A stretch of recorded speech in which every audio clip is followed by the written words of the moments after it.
This shop looks popular today. Wonder what the occasion is.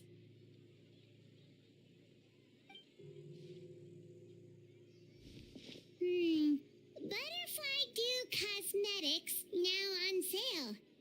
Huh, looks like it. Oh, Sigewinne's here too. Hey there, Sigewinne!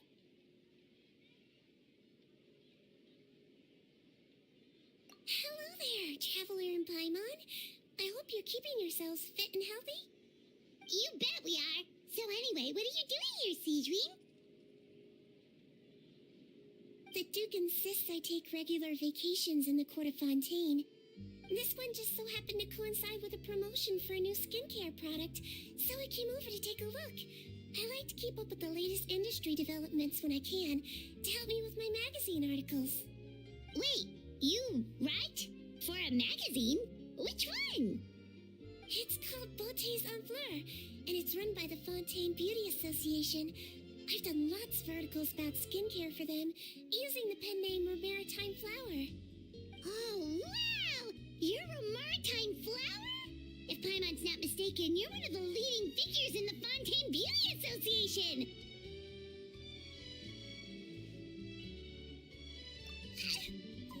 What's so weird about that? Everyone loves beauty. I really like this role. The staff at cosmetic shops are always so polite. And as long as I wear a big smile on my face, I always get the best customer service. Well, they sure don't want to make an enemy of the Maritime Flower.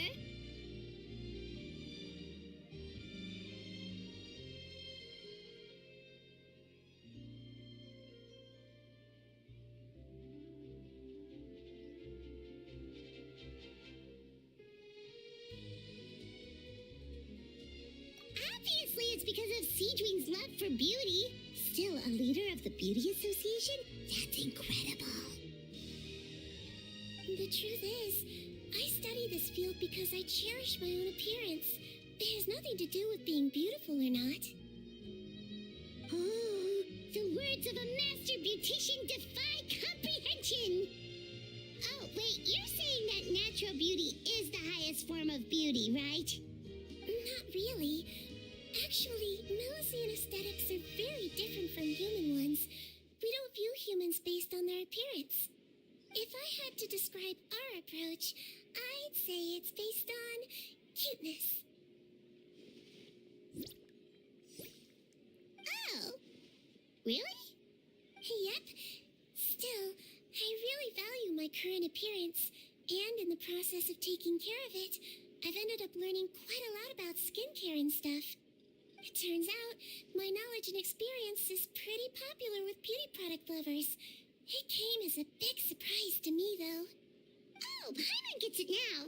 But speaking of your appearance, how come you look human anyway? Are you, like, only half Melusine?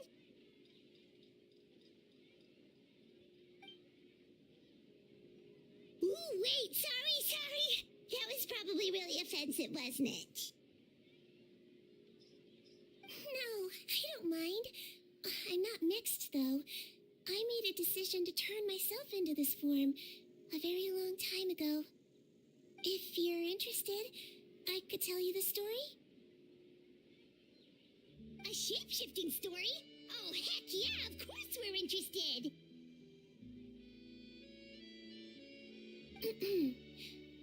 Once upon a time...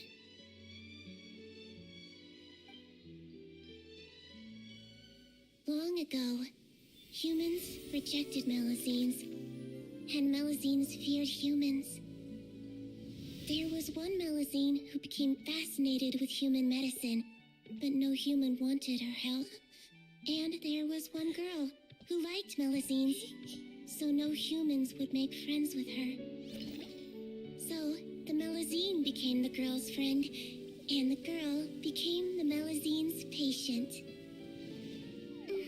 Your checkup's all done. You're still in perfect health. Thank you, Dr. Melusine. In this game of doctor and patient, a friendship was born. Then, one day, the girl fell ill. The Melusine was the only doctor to arrive on time, but the adults sent her away. Scram! Melusines can't be trusted! So just because I'm not human, I can't save my best friend? In desperation, the Melusine approached the frightening witch. She begged and begged until she got a reply. If you take this potion, concocted of sin, you will gain a human face and grow human limbs. But then, you will lose everything that attracted this friend of yours to you in the first place. Can you accept that? The Melusine did not hesitate for very long.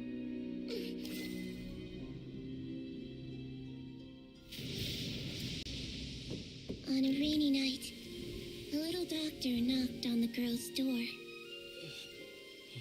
The doctor wore a hood and raincoat, maybe to protect her from the rain, but maybe also to hide a secret. The little doctor held the girl's hand and treated her illness, just as she had so many times before.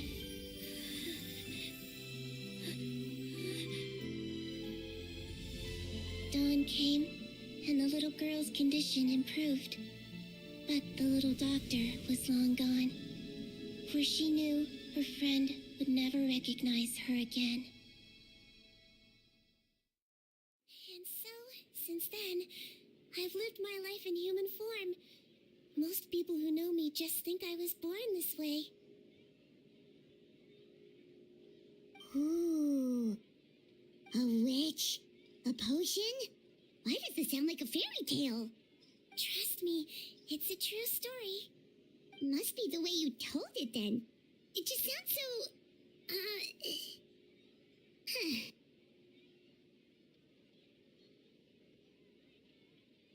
Yeah, not every Melusine would take human form to save their human friend.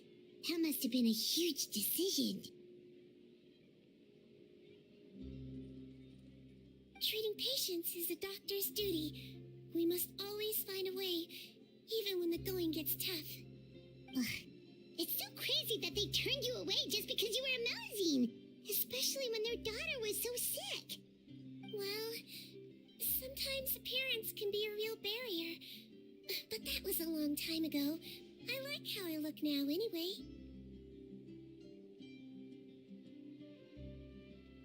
I'm too. You're super cute this way. Attention customers! Thank you all for waiting. Now, on behalf of our skincare partner, I'm delighted to announce that our exciting new product is now officially on sale. Wow, there we go. Let's have a look, shall we? Oh, Paimon, if you want to buy any skincare products, I'll be happy to give you some suggestions. Really? Personal advice right from a leader of the Fontaine Beauty Association? What an honor!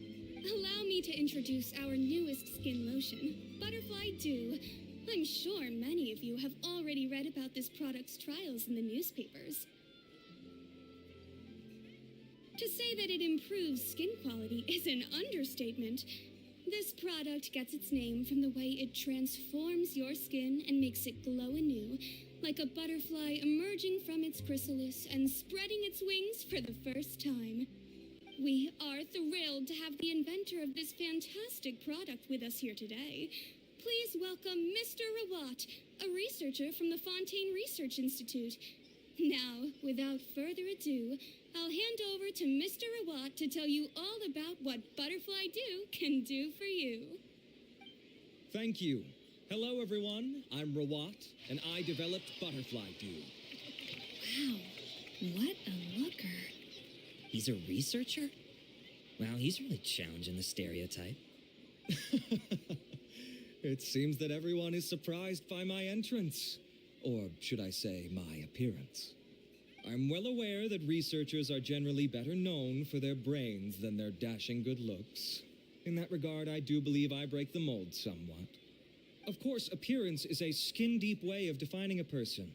And yet one's appearance can be a very real set of shackles, holding a person back in their life. It can rob a young person of their self-confidence when applying for a job, dissuade a young lady from approaching the one she loves. Our actions are at the mercy of our appearance, and we slowly become the very person that the outside world sees us as. But what if I told you that those shackles can be broken? If our appearance prevents us from changing, then let us first change our appearance itself. Wash away moles, birthmarks, and wrinkles, and they can no longer rob us of our confidence. Replace them with luster and radiance, and we shall never again hang our heads in shame. That is why Butterfly Dew exists. Its mission is to allow us to shed our pupae, undergo a complete metamorphosis, and embrace a new life. Well, whether it actually works or not, after that speech, Paimon's already sold. Mr. Rawat, could I ask if you've used this product yourself? Of course, I tried it many times while I was testing it. You can consider me a product ambassador. Wow, then it's sure to work. Still, I don't expect to convince you just by blowing my own trumpet. So, could I get a volunteer from the audience to try it out? Paimon volunteers!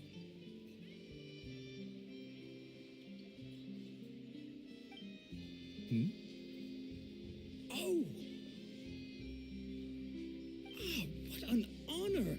It appears we have a giant of the Fontaine Beauty Association here with us. In that case, Miss Sigewinne, could we seek your most expert opinion on this product? Sure. Oh, is that a maritime flower? They say she's the pickiest user of skincare products in all of Fontaine. Here you go.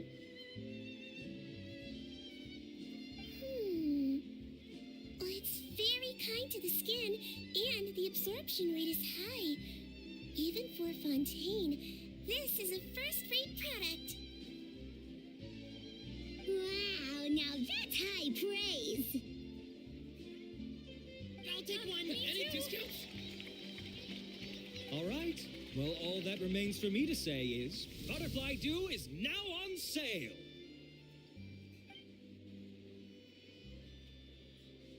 Think we should buy a bottle too? Aw, really? Well, it's still good to care for your skin though, right? Paimon definitely feels kind of rough from being exposed to the elements all the time. And if you're worried about whether it's the right product for you, well, luckily for us, Sigewinne's here, so we can get an expert consultation.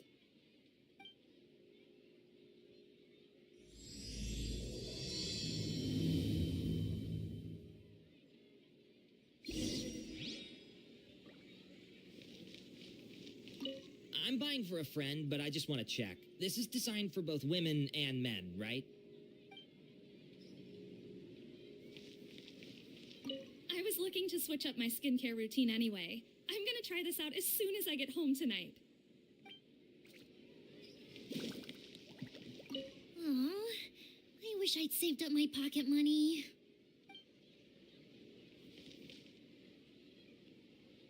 Stocks are running low, so purchase soon to avoid disappointment.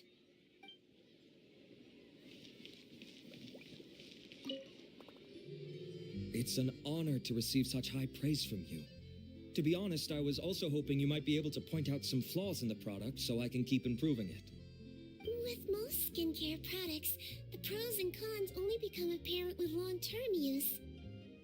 Yet, this one has instant benefits, improving skin quality without any obvious side effects. It's one of a kind. Don't worry though, I plan to keep using it, and I'll publish regular reviews in Beauté Sans Fleur. You can read my thoughts there. All you need to do is subscribe. Oh, I was hoping for a more casual conversation, but you are a beauty association leader after all. I understand if you want to keep this professional. Sigewinne! Oh, excuse us, Miss Beauty Expert, but do you think this product is a good choice for me and her? Wait, are you the renowned traveler? That's right, and by her the equally famous Paimon. Well, I don't normally handle customer questions personally, but since it's the traveler asking, allow me to make an exception.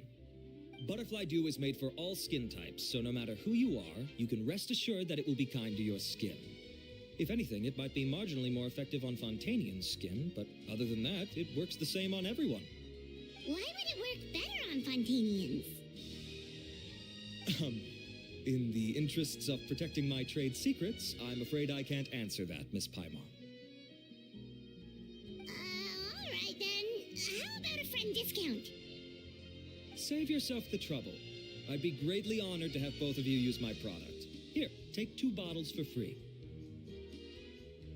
Yay! Paimon's private fund survives!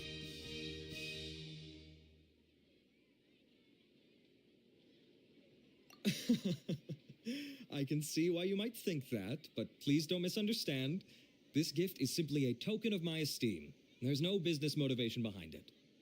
To me, finding new customers for Butterfly Dew is about meeting kindred spirits, fellow admirers of physical beauty. I consider it a labor of love. Admirers of physical beauty? Eesh, that's embarrassing to say out loud. It sounds so shallow. It's nothing to be ashamed of, Miss Paimon. Most people claim to desire inner virtue, but it's still physical appearance that turns their heads. This is a fact of life. It's only natural for people to desire to become beautiful. And that's exactly what inspired me to choose this research direction in the first place. You're right. Everyone loves beauty, don't they? Look at the time. My apologies, but I have other things to attend to. I'll leave you with these 2 bottles of Butterfly Dew, and I look forward to seeing you again. Paimon, I'd say there's no need for you and the Traveler to use this product for now. Why? Is there a problem with it? The quality is fine. I just think there's room for improvement.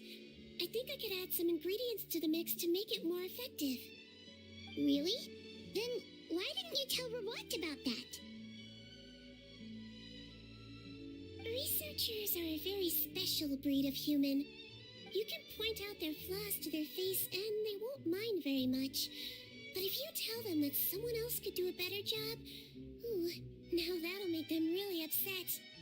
If I'd mentioned it, he probably wouldn't have given you those 2 bottles for free.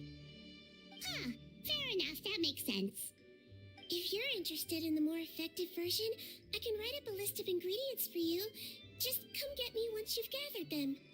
When you say more effective, you mean it'll make Paimon even prettier? Ooh, how can we say no?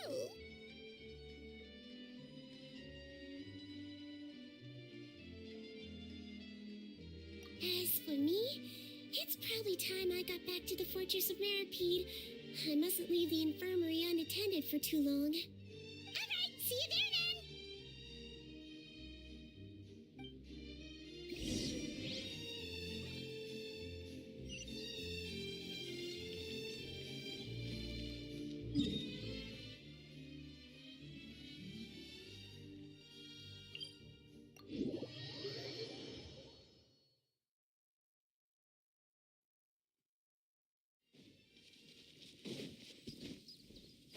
Just up ahead, traveler. The ingredients for Sigewinne should be nearby.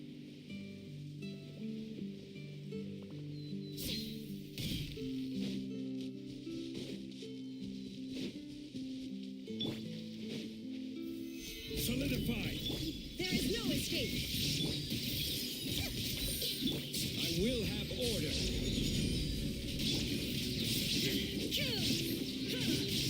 Shine down. A minute to memory.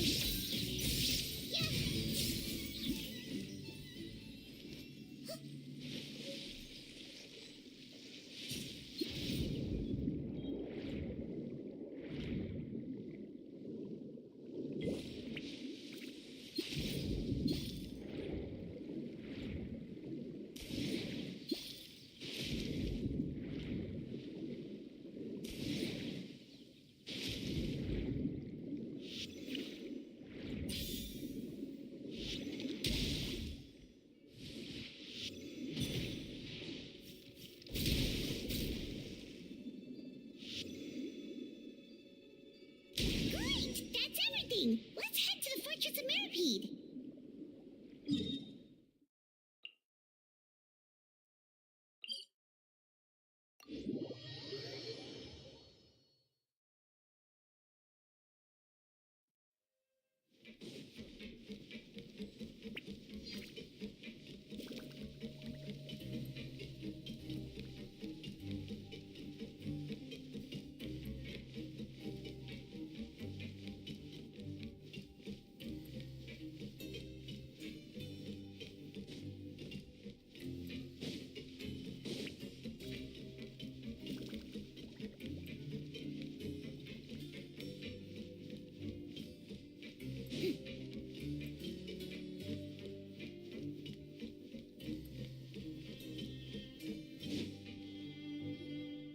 Whoa, the infirmary is packed!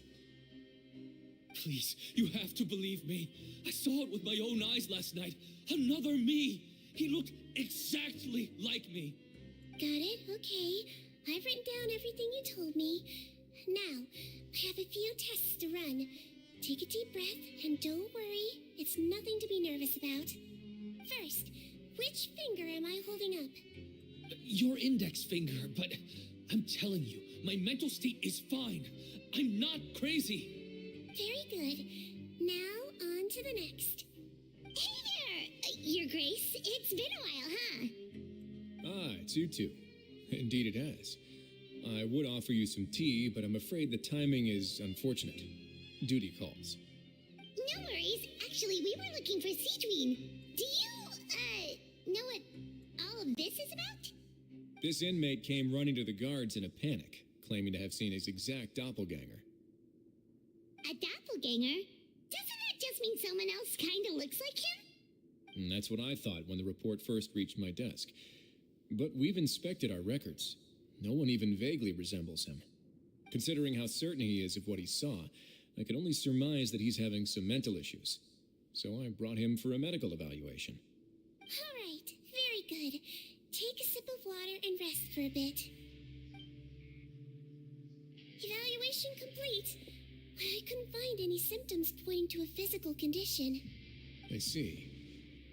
So do you still believe there's more likely to be an issue with his mind than his body? I have to assume so for now. Psychological issues are more difficult to detect. At this stage, we can at least confirm that he is in command of his cognitive faculties.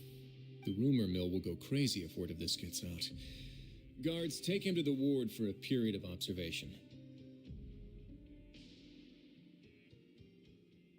The Marechaussee Phantom has requested my cooperation on a case, otherwise I'd deal with this myself. Sorry for the trouble, head nurse, but I'll have to leave this to you. No problem, Your Grace. I'll add him to my observation list.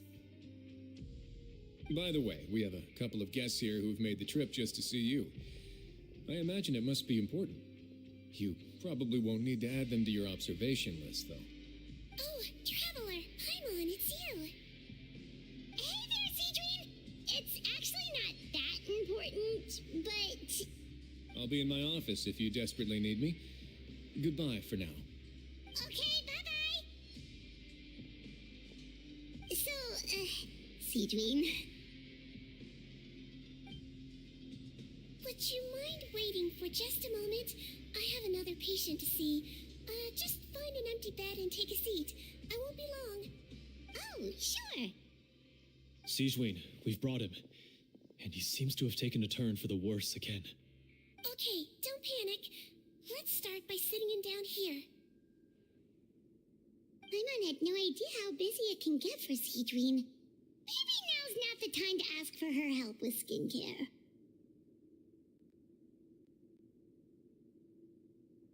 Good point. Besides, it might actually be interesting to observe her at work. Well, this could hurt, so I suggest you take a deep breath first. Did his face melt? What happened to him? It's anyone's guess. His face melted off shortly after arriving at the fortress. But since he's a serious offender, he can't be allowed out for medical treatment. Best we can do for now is ask the head nurse to give him something to manage the symptoms. This is gonna be awkward. We still need to bring him to the Marechaussee Phantom for questioning, What if he scares them half to death? Will that be our fault? Mara Shosei Phantom? Does this have something to do with the case Risley's dealing with? Yup, it was a huge case. They bagged a few dozen crooks in one fell swoop. And this guy's the baddest apple of the bunch. He harmed countless people. And now, it looks like it's all finally catching up with him. You done gawking? Not yet. I need to check the severity of your ulcers to decide the right dosage. Don't worry. We Melazines have a very different sense of aesthetics from humans. To me, he just looked like a little kitty with slightly scruffy fur, but still just as cute. Don't patronize me. Do I look like a kid to you? Just give me the meds and let me out of here. I already missed my cell. Hey, lose the attitude. You dare talk back to our head nurse like that again, your days are numbered. Oh, it's fine. Okay, I'm going to apply the medication now. Tell me if it hurts, all right? Look how nice Sigewinne's being. And he still talks to her like that? What a nasty piece of work. Can I leave now? Wow, not a peep. What a brave little guy. Thank you, Sigewinne. And I apologize for the trouble. So, Traveler, Paimon, did you bring the ingredients? We did, but we don't want to interfere or anything. You're busy saving lives here. Oh, don't be silly. I agreed to it, didn't I? Just hand me the ingredients, and I'll make some time to whip it into the improved version for you. Take a rest here if you want. Or, if you're not tired, I hear they're holding a new pancreation tournament in the administration area. Or alternatively, is there anything we could help you with, Sigewinne? That's right! Let us help you out! It's the least we could do! Good point.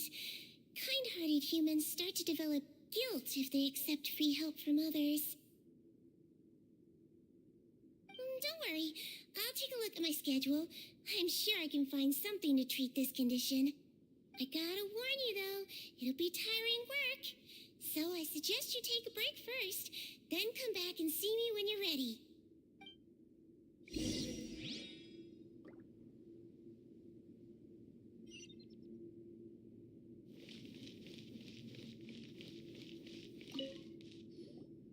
We're ready, Sigewinne. What's our first mission? I found the perfect job for the Traveler. First, I'd like you to lie down in this bed.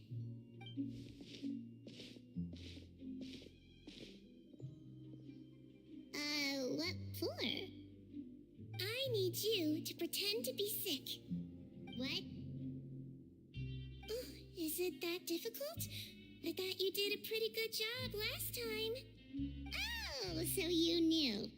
I sure did. She was way more interesting than the usual malingering inmates.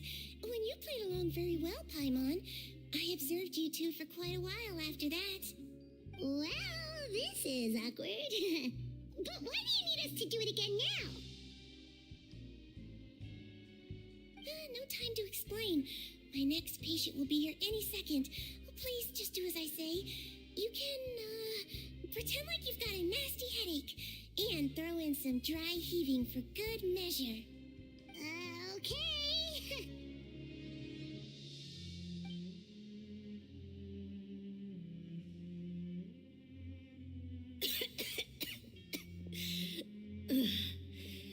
Hey, Doc, it's me. I'm only here because my mom won't stop pestering me about it. So annoying. Well, your mother has enough on her plate with a busy job. Well, the last thing she needs is to worry about you being sick as well. I know. I shouldn't treat the place like a playground. Shouldn't go swimming in the lower levels where we join up with the sea, because it'll give me a cold and distract her from her work.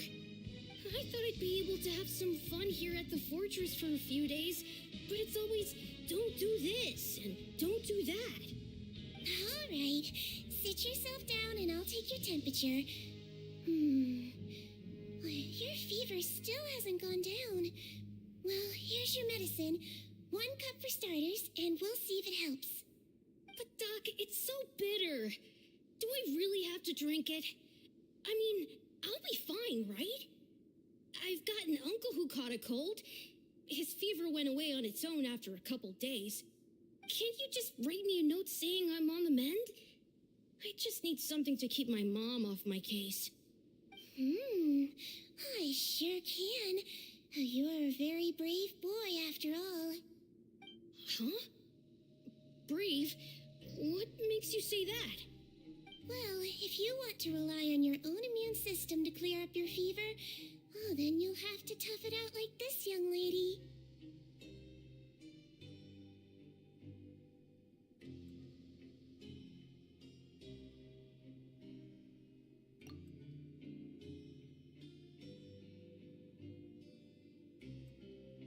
Hang in there, traveler. Are you gonna puke? Paimon can get you a paper bag.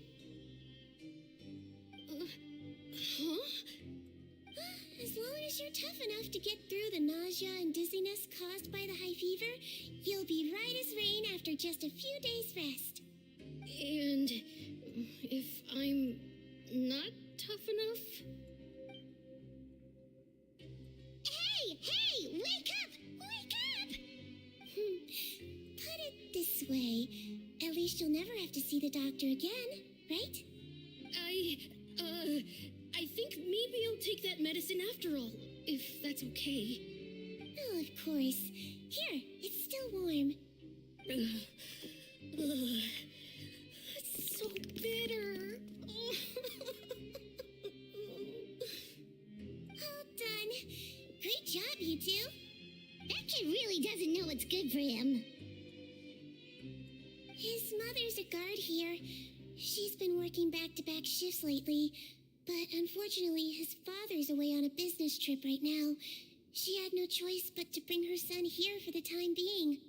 He was quite happy at first. He seemed to think that the Fortress of Meripede would be all fun and games. So you made us put on that act just to scare a kid into taking his medicine? That's a pretty sneaky trick. Seems like there's a whole side to Sigewinne we never knew about. It's a technique I learned from my teacher. Oh, you had a teacher? Was she a Melusine doctor too? She was human. She passed away a long time ago. Oh, sorry. No, it's fine. I really liked my teacher, so it's always nice when I get to talk about her with other people. She was a traveling doctor, and since she didn't have a clinic, she'd go out and visit her patients wherever they were. Dealing with the badly behaved ones was her specialty. She used to say, if you can scare the little brats into taking their medicine, you won't have to hear them wailing and screeching when their condition gets worse. Huh, she sounds like a pretty strict teacher. Strict? Well, that's not how my teacher saw it. She thought of herself as terrifying to kids. Strange way for a doctor to describe themselves. Now Paimon's curious to know what she looked like. As it happens, I actually have a picture of her.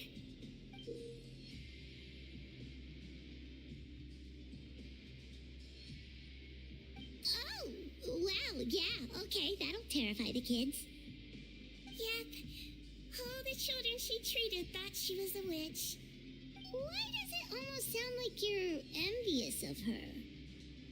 Oh, because I am. If she was here, all the children would take their medicine without any need for tricks. A doctor who looks like a witch. True, they wouldn't dare try anything funny with her around. Oh, me, on the other hand, it's hopeless. Children aren't afraid of me at all. That's actually a good thing, you know? Oh, my next patient should be arriving now. Would you mind lending me a hand again? Sure thing! On to the next mission!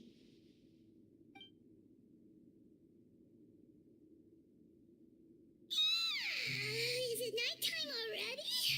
That flew by. You really have a busy job, Sigewinne.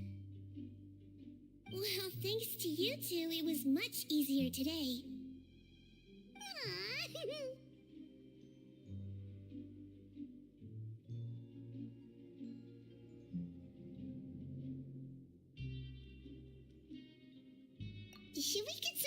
it's getting pretty late. Oh, there is one last thing. I have to keep it confidential, so I usually leave it till after everyone's clocked out. Confidential? Are you sure you can tell us? It's fine. You're not living here anymore, so it's okay if you know. All it is I have to prepare some ingredients to make healthy meals with. Wait, you mean those healthy meals?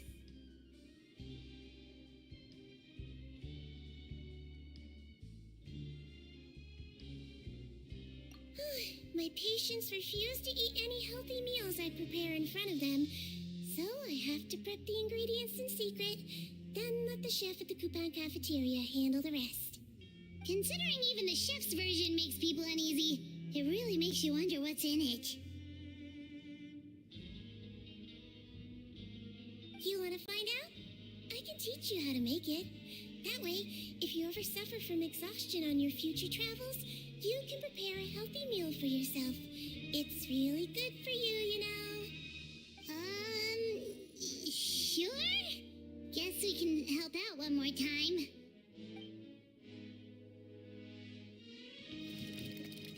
The ingredients are ready. Now, put them on the table and add them in the order I tell you. First, we add this special slime condensate. Stir it thoroughly, then pour it in. See that? It adds elasticity. It looks just like tasty jelly, doesn't it? Yeah, it really does. Until you remember it's slime condensate. Next up, xenochromatic crystals. You want to crush them up into a fine powder, like powdered sugar. Wait, are those from Fontimer Aberrants? Are you sure they're edible?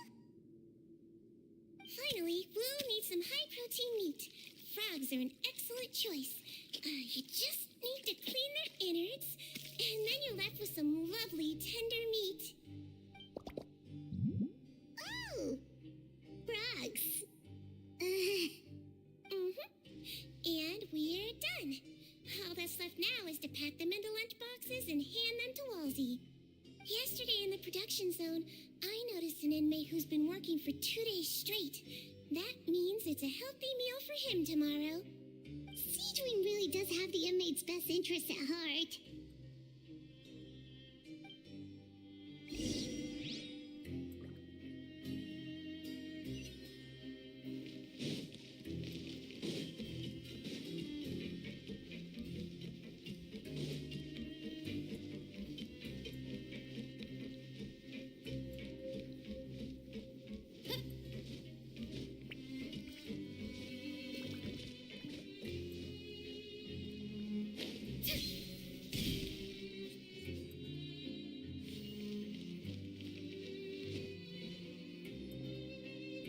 Head nurse. Got some extras for me? Just the one today. The serial number's on the lid. Sounds good. I'll make sure it gets delivered. Sounds like they're talking in code. Thanks for your help. Oh, it's no trouble at all. I only wish I could do more. You work so hard for all our sakes.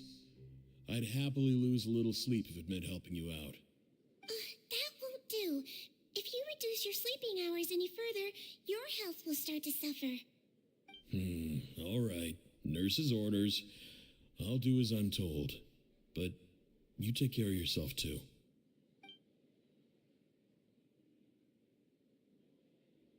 Well, I'm done with work for today. Thanks for helping out, you two. Seems like the guards and staff here have a lot of respect for you, Sigewinne. In just one day of helping you with your work, it feels like we've done a lot for the fortress. Head nurse, please, wait. I'm sorry to disturb you this late at night, but I think you'll agree. This is urgent. Okay, just relax and catch your breath. What's the matter? The guard at the observation ward, Odilon, he told me to pass on a message to you. One of the inmates there, the guy suffering from possible hallucinations, well, he seems to have made a sudden recovery, and now he wants to apply for permission to leave the ward. Huh? Already? You were right to tell me. I'll have to examine him and make sure he's well before we discharge him. Looks like we've got one job as medical assistants left. We'll come with you.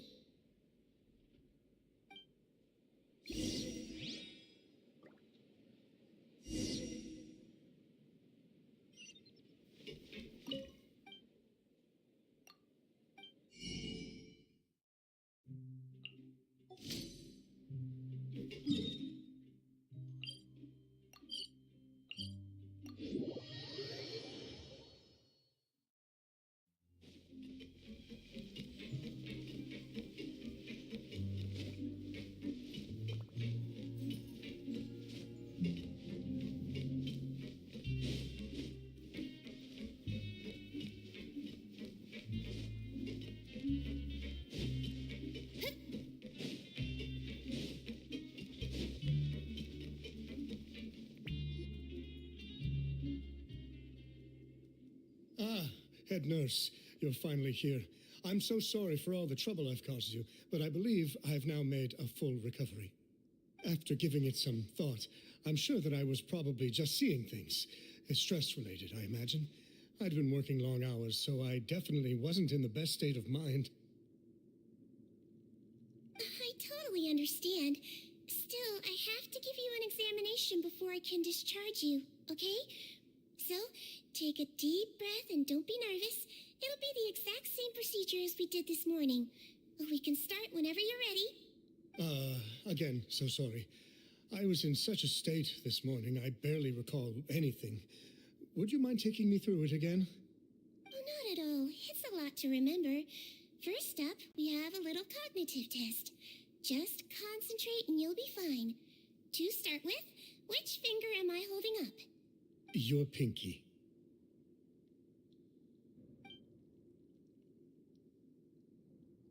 All right. All indicators seem normal. So it was a stress-induced hallucination after all? Well, we've certainly had previous cases of mental illness caused by overwork, which is why I carefully observe everyone in the production zone. I wonder how I managed to miss the signs this time. Please, head nurse, you shouldn't blame yourself. I'm just still adapting, that's all. Pushed myself too hard, and I guess I couldn't take it. Thanks for looking after me. I'll be as good as new after a good night's sleep. And if you can give me the okay, I know I'll sleep better back in my good old dorm. It can be difficult to relax in an unfamiliar environment. All right then, you can leave the ward. I suggest you take 2 days off to focus on your recovery. I'll take you off the observation list for now, so you're officially discharged. Great. I can't thank you enough, head nurse.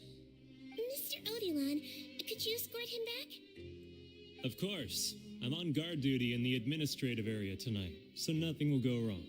You have my word.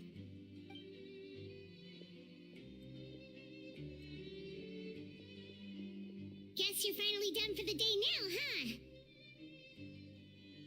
Yep. But I still haven't gotten around to making that improved lotion for you yet. Oh, no rush. Seriously, it's super late now. You should go get some rest, too. Well, tomorrow it is then. Good night, traveler. Good night, Paimon. Hope you sleep well. Oh, don't you worry. We will. After a productive day of work, we're both gonna sleep like a log.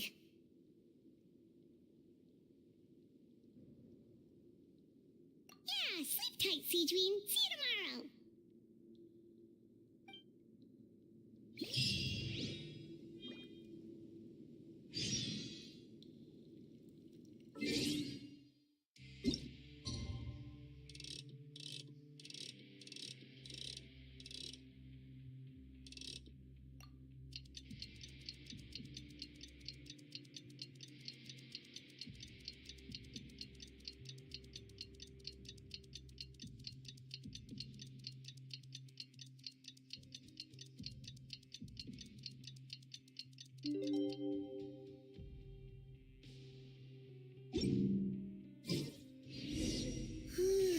Paimon really did sleep like a log.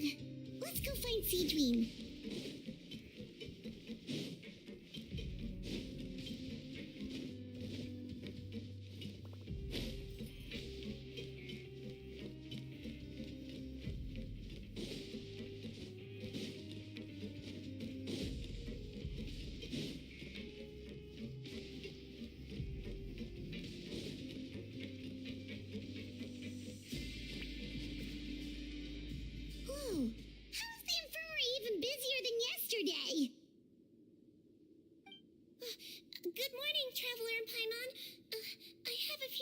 here for a checkup, so you might need to wait for a while. No problem. Anything we can do to help? There's a bit of a complicated situation here. I'm still getting to the bottom of it myself. You have to believe me. I'm telling the truth. You're in a medical facility. Keep it down. Please, listen to me. I'm not Gascon. I'm Uwe. You're a horrible liar, you know that? We get all your mugshots with the arrest warrants. It's clear as day that you're Gascon. You mean because of the way I look? I don't know what happened. I just woke up like this. Then you guys dragged me in here for an interrogation. I brought you here to figure out what's going on. If you truly are the victim of an injustice, yelling isn't going to achieve anything. At most, it'll delay your vindication. All right. I get it. This is nuts. Yesterday's interrogations went fine, and now this. Morning, Your Grace. What's going on? Remember the case I mentioned yesterday? The one brought to me by the Marechaussee Phantom? Well, we've been questioning the inmates involved this morning. Every single one of them is claiming mistaken identity. Huh. That's even weirder than what that guy was saying yesterday. The thing is, none of them have been able to provide any evidence whatsoever to support their claims. Questioning them further got us nowhere, so for now, we've brought them to the infirmary. And we thought yesterday was as busy as it got for Sigewinne. We've compiled their statements. Have a look. Perhaps there's something we missed.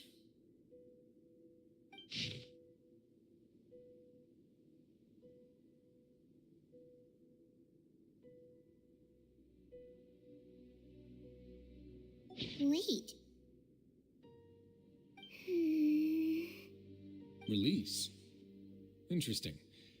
The inmates they spoke of in their statements appear to all be due for release today. I noticed that too. If that's their plan, they're underestimating us a little. Every serious offender claims that there's someone else who just so happens to be due for release today. And they're expecting us to go along with that. All the more reason to be cautious. Lumberzar, check the release list for today and make sure no one gets processed. We're gonna need an excuse, though. Just say we're out of forms, and that we're furiously printing more as we speak. I'm on it. It's conceivable that our group of serious offenders somehow found a way to switch places with inmates who are about to be released, so they can walk out right under our noses. We did consider that possibility. But I mean, just look at them. They match the warrants, period. How could there have been a switch? Only if they're dead ringers for the inmates due for release, I suppose. I gave you that name list yesterday to assist in your investigation. Did that help? Yes, the inmates' mugshots were attached to the list. The first thing I did was check for lookalikes, and I didn't find any. The only other thing that stands out to me is that their voices sound a little different today. But it's not exactly hard to put on a fake voice. Oh, really? What does our head nurse make of all of this? Give me a moment. I think I have a way to confirm whether there's been a switch. I know, it's not time to change your dressing yet, but please bear with me. Huh? Isn't that the guy from yesterday? This should be Honoré. He has very severe facial ulcers, which require an operation in the hospital at the Quarterfontaine.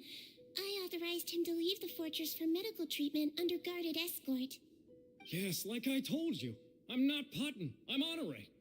So there has been a swap. Well, I can see what happened in Potton's case, but how do you explain the other inmates? You're not telling me their souls switched bodies, are you? No, I believe it was their faces that got switched. The method is a bit like replacing a tooth. Take the bad tooth out, put a false one in. And actually, I think I can prove it to you. Traveler, Paimon, do you remember Eric from the other day? Yeah, sure do. Then you can be my witnesses. To start with, please fetch the inmate who claims to be Eric.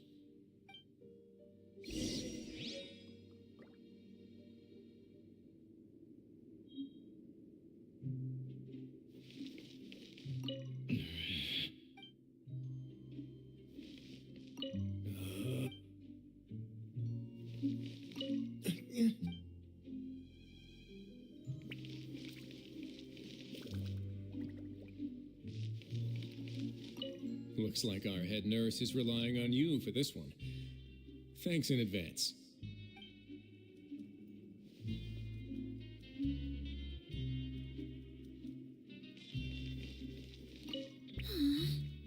How could they switch without me noticing? What the heck is going on?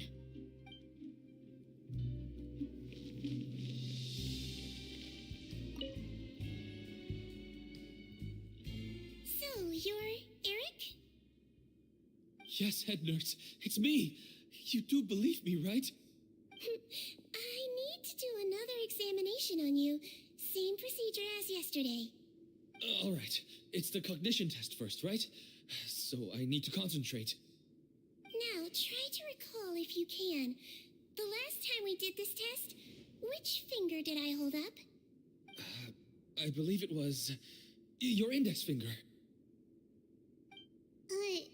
But that means...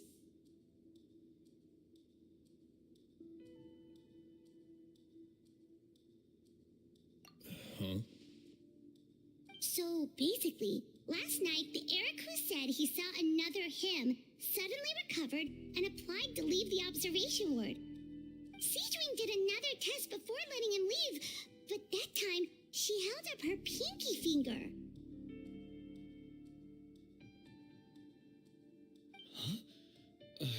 I don't know about any test last night. There was nothing to do in the observation ward, so I went straight to bed. Then I somehow woke up in a high-security cell. Well, in that case, there is a reasonable explanation for the strange events of the past 2 days. So, what exactly happened? The gang of serious offenders wanted to break out of prison, so they identified a group of scapegoats, namely inmates whose terms were almost up, and planned to switch appearances with them. Last night, when Odilon was on duty, they ambushed him and had one of their groups switch appearances with him using their face-swapping method. That allowed them to avoid scrutiny from the other guards. Then, once all the other inmates were asleep, Odilon spent his night shift carrying out the remainder of their switcheroo plan. However, they made one mistake. Henri changed his appearance to match Eric's earlier than he should have done, and ended up being spotted by the real Eric. Real Eric came to the guards for help, but we didn't know then what we know now. So we put it down to hallucination and sent him to the observation ward. However, since one of the gang members was posing as a guard, they simply changed real Eric's appearance and had their Eric take his place, muddying the waters even further. Right, because I put Eric on the observation list by then, and no inmates on that list can be processed for departure until I've discharged them. Hence why the imposters had to pull that little stunt to get fake Eric off the list. Yeah, it all makes sense now. The Duke cracked the case. Well, I can't fault the reasoning. But I'm afraid that we ruled out the possibility of face switching very early on in this process. Criminals altering their facial appearance to commit crimes is nothing new. In fact, one of the explicit duties of the Melazines in the Marechaussee Phantom is to identify criminals in disguise. We carefully examined all the suspects, and there is no evidence that any means of disguise were used in this case. Huh. Well then, how do we explain all this? Well, so far, it seems more likely that the gang stole documentation belonging to the inmates due for release, and are using that to commit identity fraud. Actually, there is a potion that can completely change someone's appearance. If they use that, even a Melazine wouldn't be able to detect it. A shape-shifting potion? Forgive me, head nurse, but this is the first time I'm hearing about it. If such a potion truly existed, it would jeopardize our entire investigative process at the Marechaussee Phantom, Are you certain of this? Yes, I am. But Please trust me in my professional opinion as an experienced clinician. At the same time, without any solid evidence, it's pure speculation. If we can round up all the inmates suspected of switching places, then have a little talk with both sides, we might just get our answer. Yep, let's do that. okay. Well, it was our negligence that meant we had to come and conduct these post-internment interrogations. And I know it's put you out. We'll do it your way. Your Grace, bad news. I paused the releases like you asked, but we were too late. A bunch of people already got processed 2 hours ago. I checked the list, and sure enough, it's all the people who gave statements. 2 hours ago? That's before today's interrogations began. They had this all planned out. So there really was a switch after all. They really pulled the wool over our eyes on this one. We should be able to catch up with them if we leave now, right? Not if that potion is real. They can just switch faces again after leaving the fortress. And if the Maréchaussée's Melusines can't even spot them, we wouldn't know where to start searching. Yikes! So we're at a complete dead end!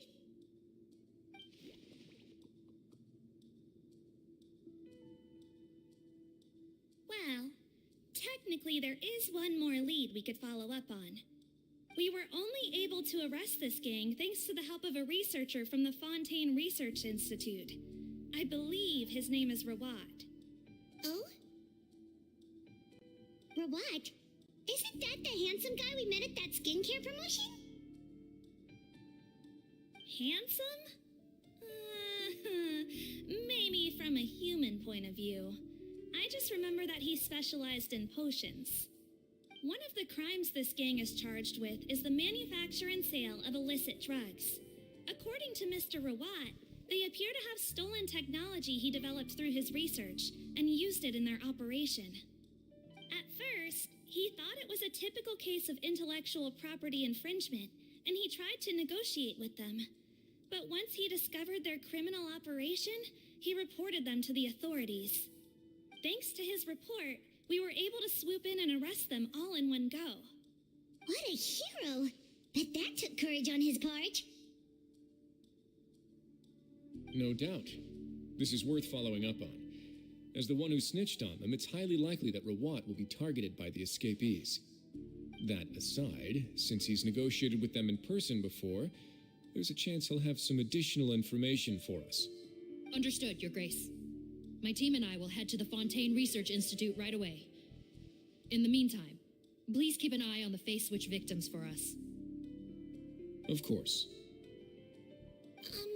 Miss Morgan, I'd like to come along and help you catch these criminals.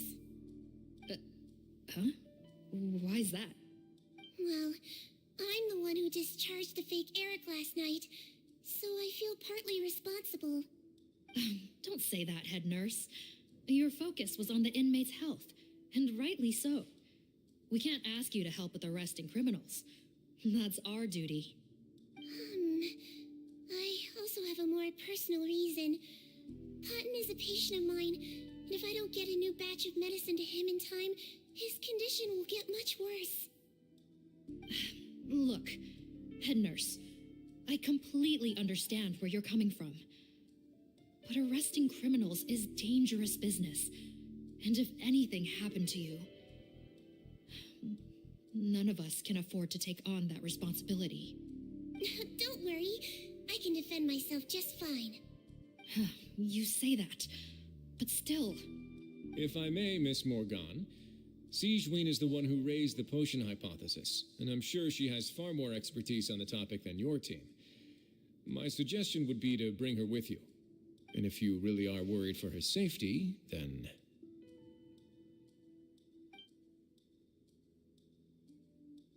Ah, there you go, right on cue. Knew I could count on you.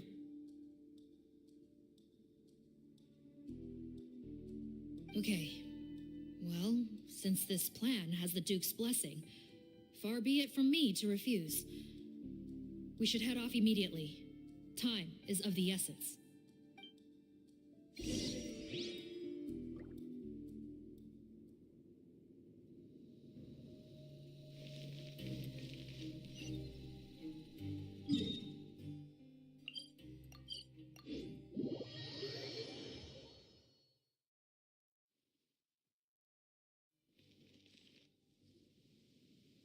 Greetings.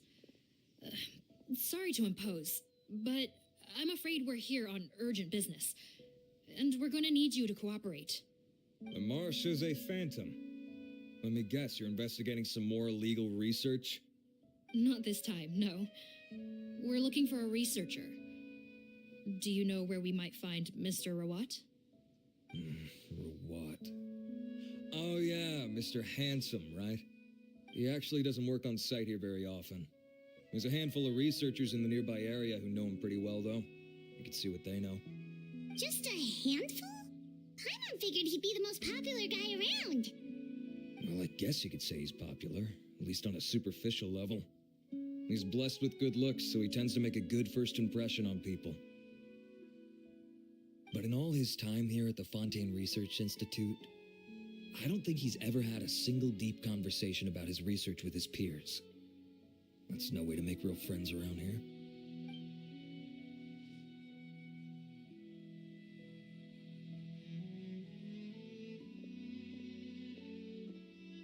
That's so weird.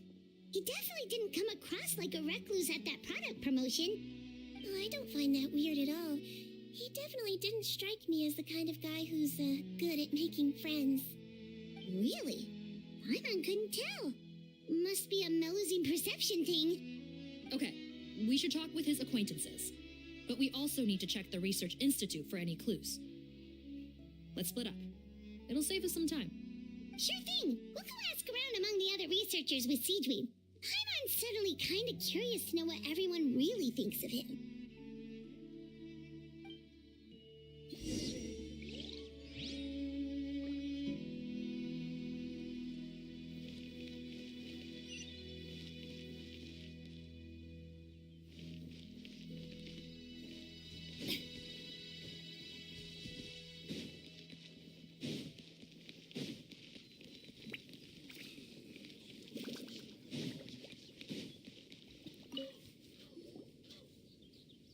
Excuse us, are you Audrey?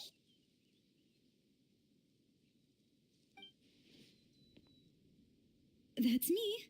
What is it? Are you close friends with Rawat? We're trying to find out where he is. Close friends? You mean because I told him I had feelings for him once? I doubt I'm the first or last at the Institute to make that mistake. Why would you single me out as a close friend? I should have known, really. Men like him, they just enjoy being surrounded by fawning women. They're not interested in a serious relationship. Okay.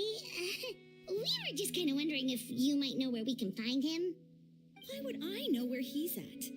I barely know him, and he probably doesn't even remember me. Ugh, this is getting annoying. Shall we go ask someone else?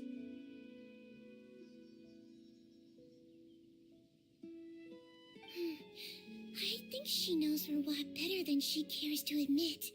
If we leave now, it might be a wasted opportunity. Maybe, but we're not going to get much out of her while she's in this state, are we? She's displaying symptoms common among people in love, if that's what you mean. But I know a cure. It's curable? Oh, we're still no closer to finding Mr. Rawat. Oh, by this point, he could be in grave danger. Danger? Wait, why are you looking for him again?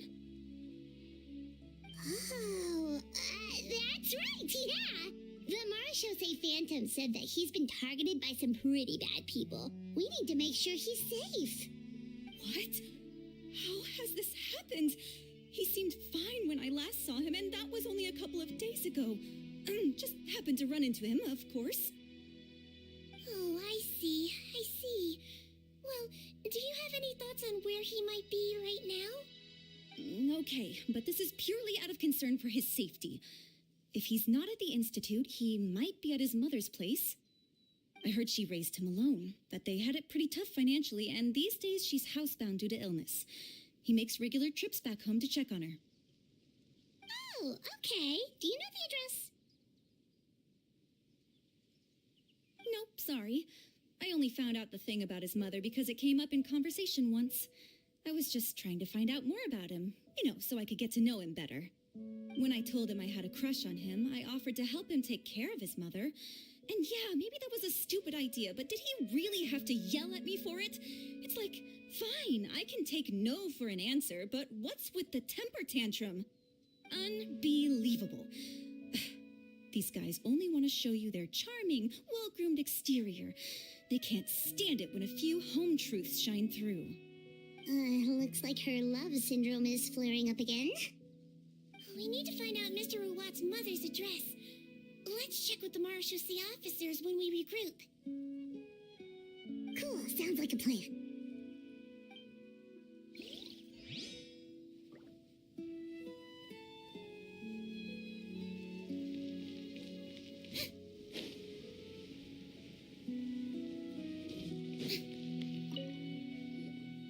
Hey there, are you in Teeb? What do you want? We're here to ask about Rawat. Any idea where he might be? We were told you were pretty close with him. Close? Not sure that's the word I'd use. He wouldn't even let me use his patent. Huh? It's been a good few days since I last saw him. I don't know where he's at. Go ask someone else.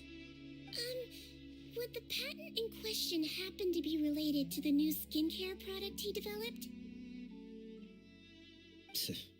Yeah, kinda. Butterfly dew, or whatever he calls it. I heard he made a tidy sum off of that one. Okay, now we're getting somewhere. Keep going. Most of the other researchers here focus on mechanics, energy, stuff like that. I get why he wouldn't be interested in having anything to do with them. But I'm studying coatings. There's a huge overlap in our areas of research. Why would he refuse to work with me? I bought his product once and noticed it contains a unique substance that might have applications in coatings too.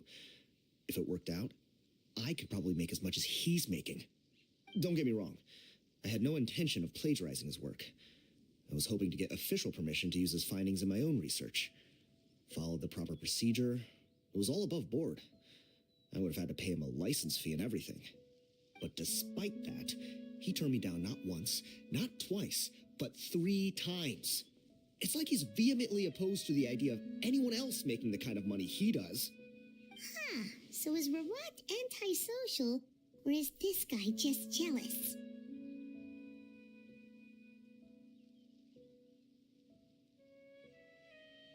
Well, it doesn't look like we're gonna get any info about Rawat's whereabouts from him. Let's go. Wait, 1 second. Mr. Antib, next time you go shopping, you should buy some Bule fruits. Peel the skin, steep in water, then drink. It'll help calm your mood. Huh? Yeah. Thanks.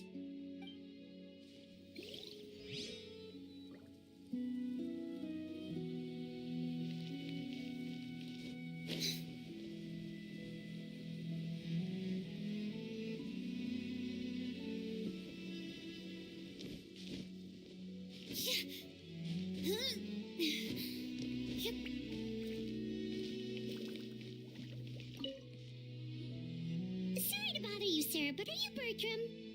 Who's asking? Just some concerned citizens helping out the Marechaussee Phantom with an investigation. We'd like to ask you about Rawat's whereabouts, if that's okay. We're told the 2 of you are pretty close. Not anymore, we're not. Turns out we don't see eye to eye. Oh, yeah? What happened? The thing about us researchers is, most of us do what we do for some sort of higher purpose, but not Rawat. All he cared about was how to commercialize his findings. He won't even let you work with him unless you sign a confidentiality agreement first.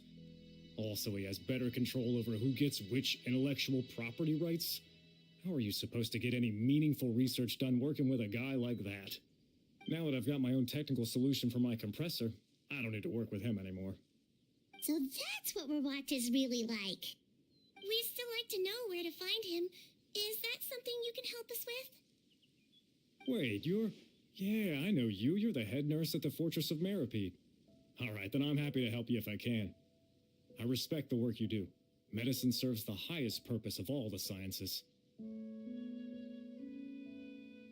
Wow, turns out Sigewinne's got some real clout.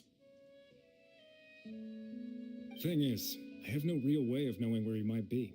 I stopped working with him 2 months ago, and I've barely seen him since. But if you want my advice, I'd say go talk to the peddlers.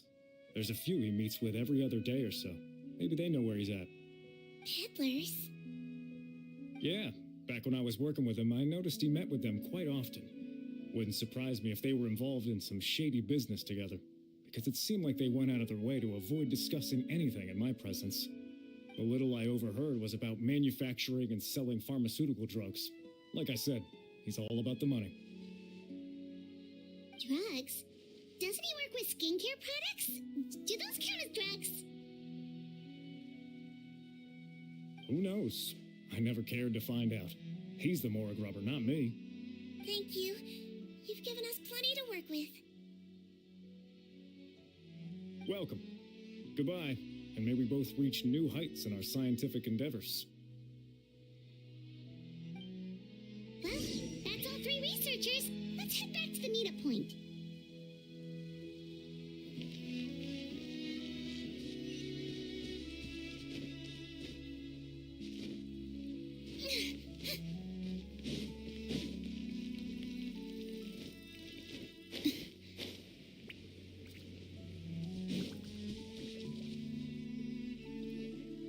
You know, Hyman started out thinking Rawat was a handsome researcher with a friendly and cheerful personality. It's such a surprise to learn that his peers have a different impression of him. So, what's your view of him now, Paimon? A handsome researcher whose difficult upbringing turned him into a profit chaser with a chip on his shoulder? So your thoughts about his appearance haven't changed at all? Well, his looks are kind of a big deal. At least in Paimon's opinion. How does such a handsome guy end up being so antisocial? Even with his difficult family background, it just doesn't make any sense. You can't judge a person solely based on their appearance. Head nurse. Traveler. I assume you've spoken with the researchers. What did you find out? Bertram mentioned Rawat's involvement with some pharmaceutical merchants.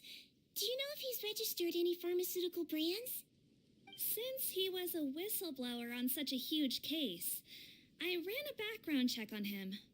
I don't remember there being any brands under his name. How strange. If he was so focused on commercializing his research and averse to sharing his technology with others, why wouldn't he have registered his own brands? Maybe he and his business partners needed to avoid public scrutiny? You think he may have colluded with the gang?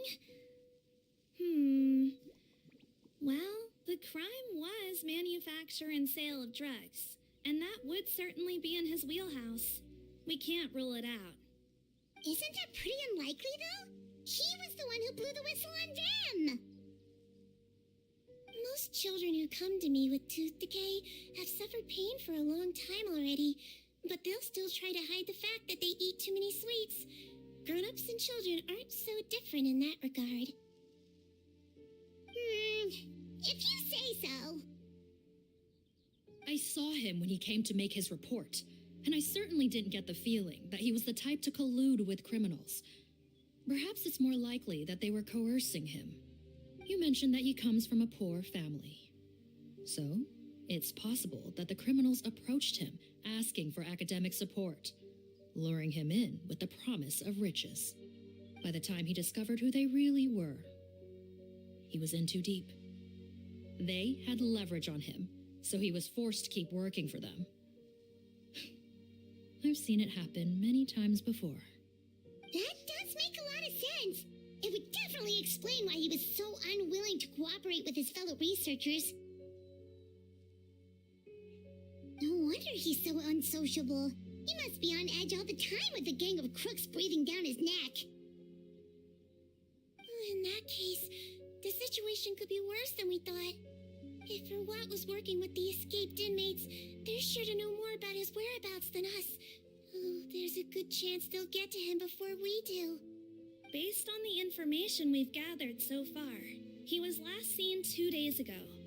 If no one's seen him since, maybe we're too late. 2 days ago? So he went missing right after that product promotion. That was the same day he reported the criminals, too. Not a good sign. Don't worry, everyone. I believe we still have a chance. Since he disappeared right after blowing the whistle, it's likely that he's gone into hiding. Yeah, he must have been worried that they'd come for him. All the more reason to find him as soon as possible. The only lead we have at the moment is his mother's house, which you mentioned earlier. Seath, think you can find the place? Yep.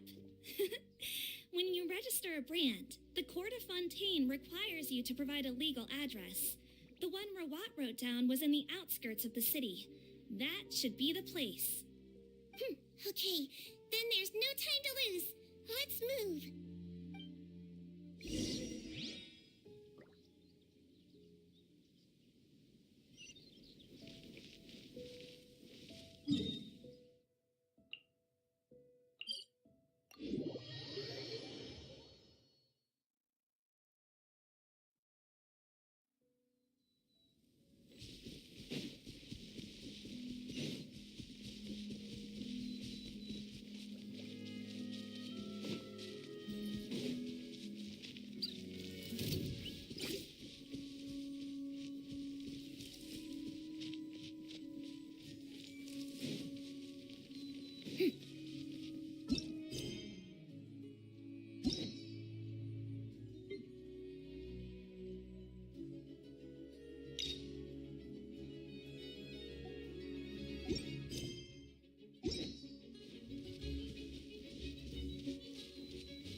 This should be the house.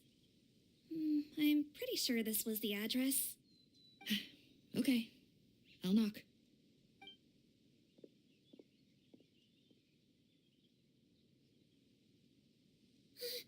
Sounds like whoever's inside has restricted mobility. Oh, it seems serious. Oh, what's the fastest way to get this door open? Break the door down? No, I'll handle it. Let the expert deal with it. There'll be a mountain of paperwork if we damage a citizen's property.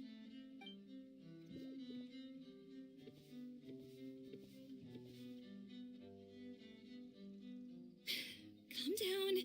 Deep breaths. Remember your training. Control your strength. And it's open.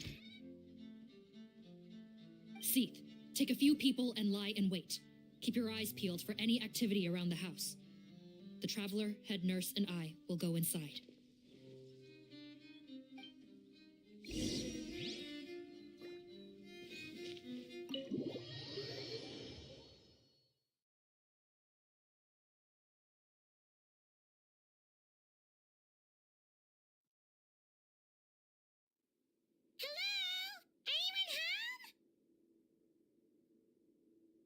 Oh, there. On the bed, there's an old lady. That's gotta be Rawat's mother, right? She doesn't look like she's in any state to be answering our questions, though.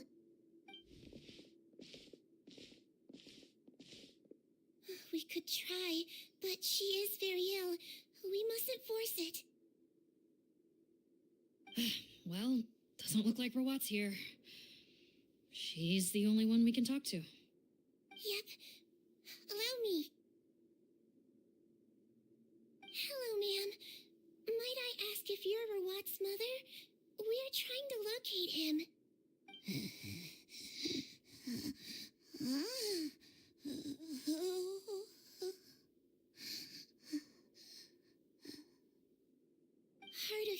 perhaps...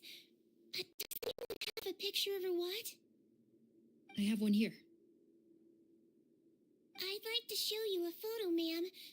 Is this your son? Do you know where he is?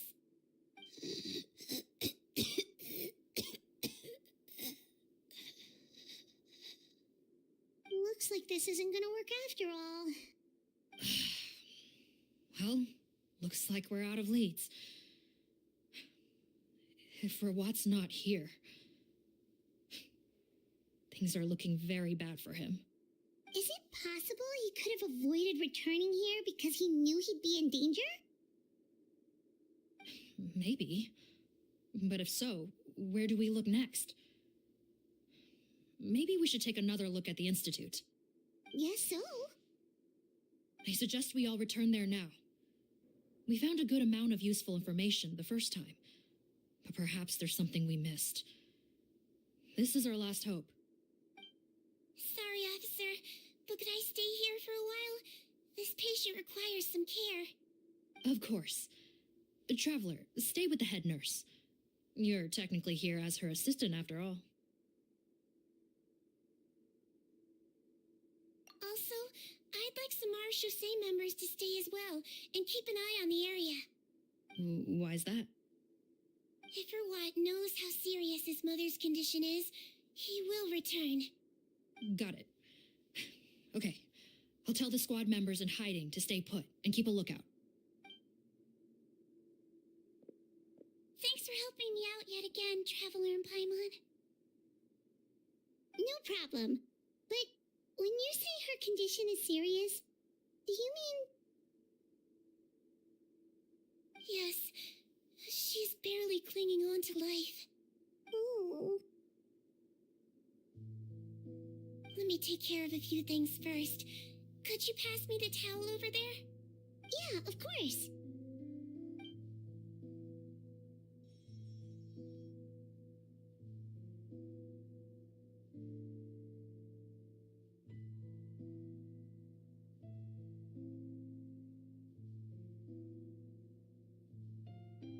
I can tell that her family has tried a lot of different treatment methods, including some very expensive medicines. Unfortunately, her condition is so multifaceted that a recovery looks all but impossible. Sigewinne, my mom bets being a nurse must be pretty tough at times like this. Yes, it makes me a little sad. In a Melusine's eyes, a human's birth, aging, sickness, and death are as much a part of natural law as sunrise and sunset. But human medicine can defy that law to some extent. In that sense, it is a science of miracles. That is why I became fascinated with it in the first place. But it was only after I truly became a doctor that I realized miracles don't always happen. Even the greatest doctors cannot cure all diseases. Sigewinne. Well, don't worry about me, Paimon. A doctor's duty is not to cure all diseases, but to treat whatever ailments they can. At the very least, I can lower her fever.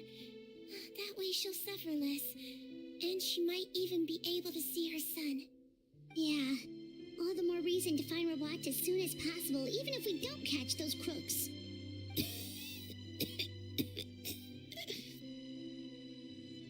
Oh, her fever is getting worse. Could I get some hot water? Sure, we're on the case.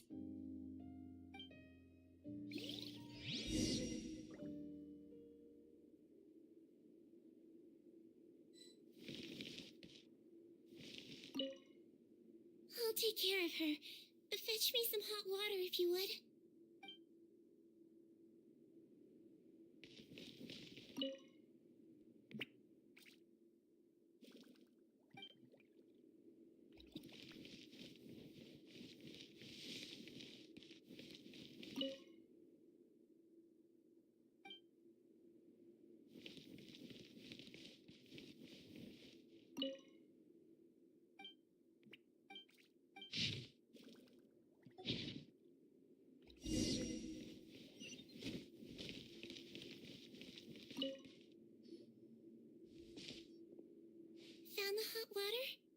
Sure did. And look what else we found. Judging by this journal, it seems like Rawat has a private lab. There's a good chance he could be there right now. We gotta go tell Officer Morgan right away. Oh, that's great news. But hold on just a moment. The wet towel is ready. I'm giving you another injection. Are you feeling better now?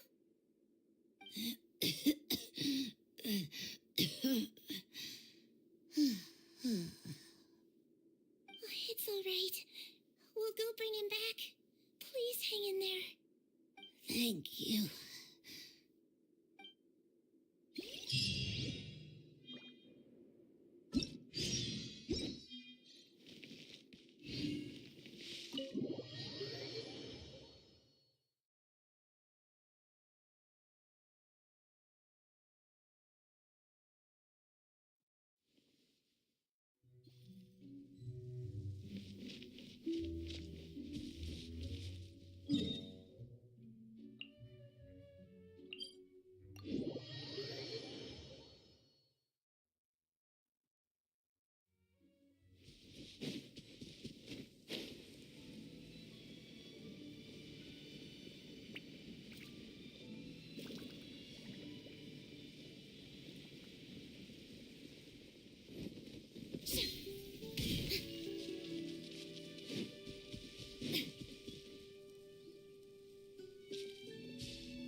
It's Officer Morgan! They're already here!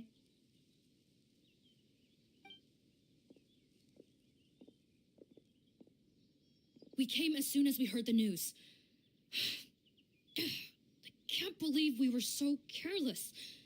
The most crucial information of all was hiding right there, in that room. And we missed it. Don't blame yourself. Right now, we need to focus on finding a way in. There's a mechanical door over here. Hopefully the instructions in Rawat's journal will help us open it.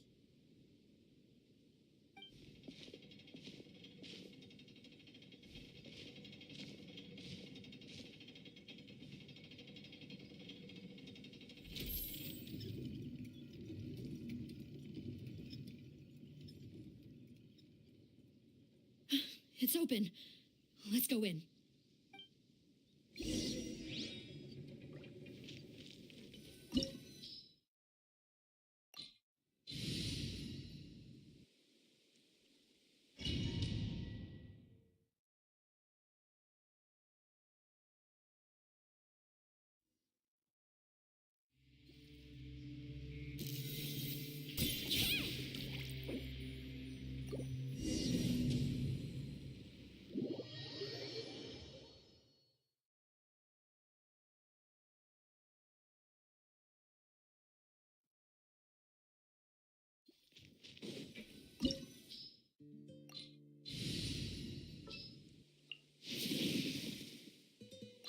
More companions!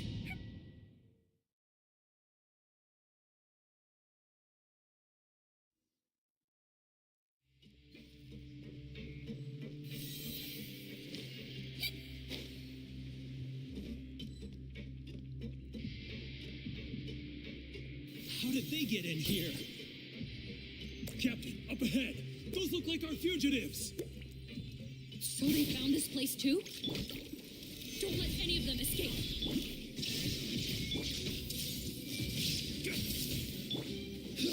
This is order.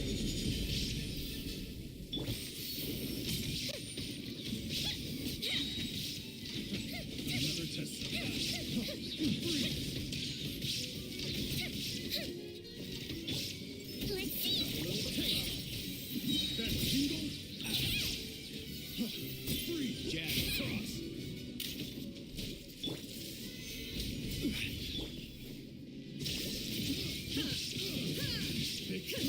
Wrong test subject. Have a little taste. Picked the wrong test subject.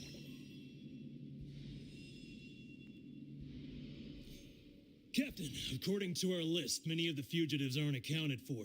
There may be others hiding deeper inside the facility. So these guys were just the lookout crew. The Marashose Phantom. How did they find this place? Wait, it's that guard from the fortress.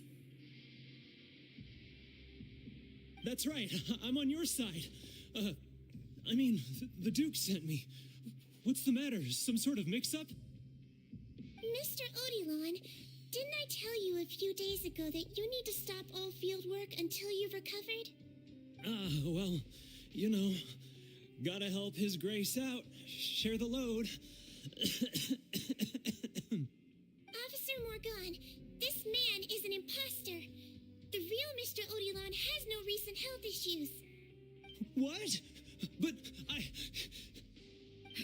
Looks like the head nurse was right about the face-swapping method. Arrest them all! DuPont, stay here and keep guard. And watch the exit. If we're not back soon, call for reinforcements. Got it.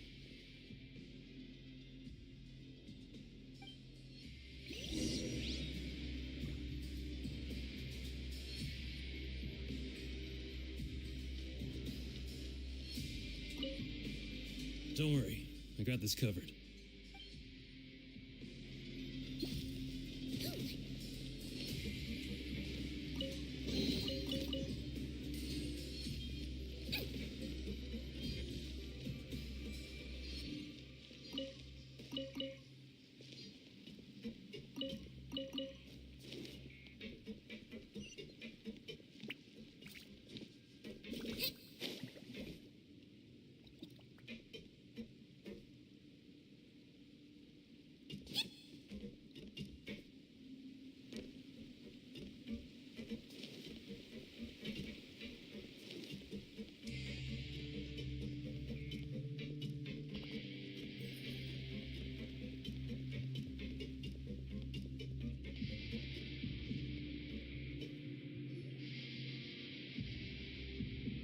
So many jars.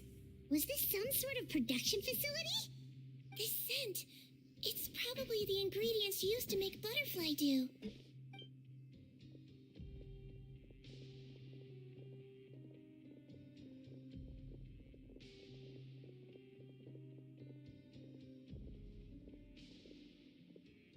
How come they're all empty? Did it sell so well that he ran out of supplies?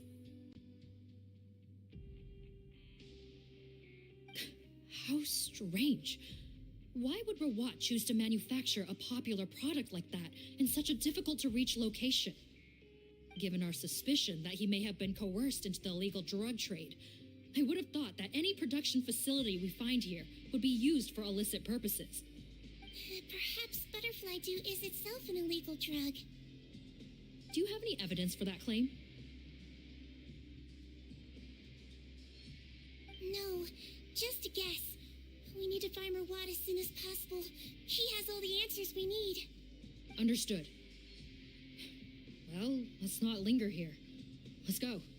Come on.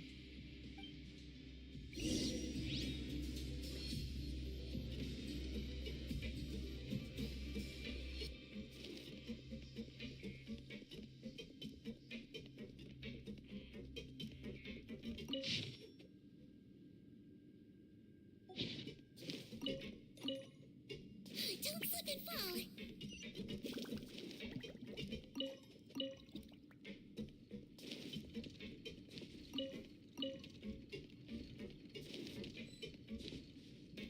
Doesn't look like we're gonna get this door open. Let's find another way around.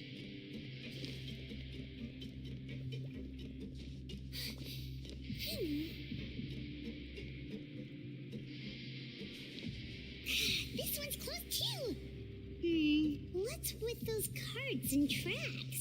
Oh, maybe it's one of those doors that opens when it senses cargo passing through. There's a loaded cart right over there. Let's bring it to the door and give it a try.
Don't slip and fall.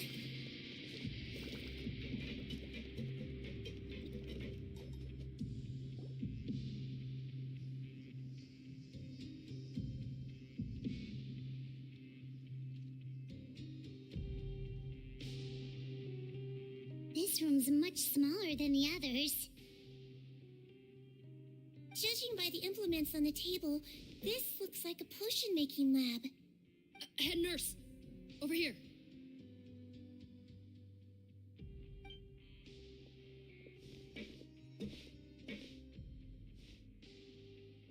Let's see. Huh? Robot's clothes. Why would he change here? Perhaps they stripped him down, left the clothes behind, and disposed of him somewhere else? Yikes, Sigewinne, where did that come from? Oh, what a tragic way to go. Especially with such a bright future ahead of him.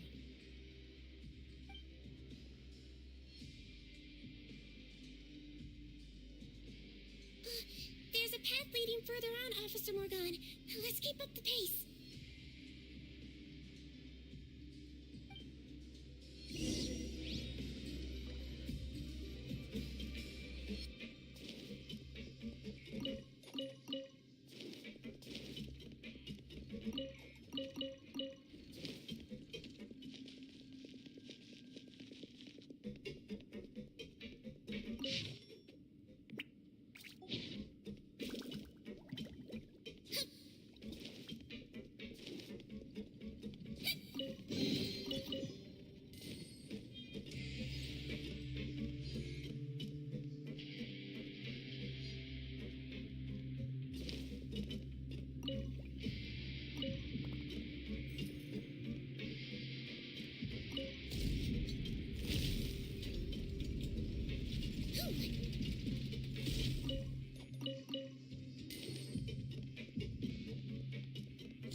There's a whole bunch of people in there.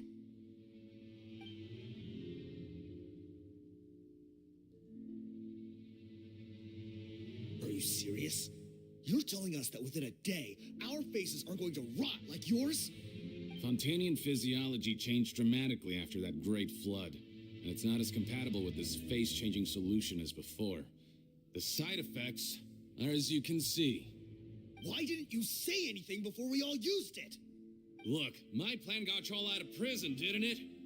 You'd have much bigger problems to worry about right now if the Marshal Say Phantom found out about your other crimes. Consider an ugly mug getting off lightly. Ugh. You're just lucky we didn't leave you in there after you disappeared on us with no warning. We only let it slide because we're former partners. And now you have the gall to pull a stunt like this? Partners? Make no mistake, each of us is only looking out for himself. If you place too much trust in others, well, I'm afraid that's your problem. You hid things from me too. Remember how you each had a spare potion? You kept quiet about it until we planned the prison break? Oh, and you didn't have a secret spare? Then do you want to explain how you melted your face off before all this? Guys, that's enough. Calm down. It is what it is. Arguing won't change anything.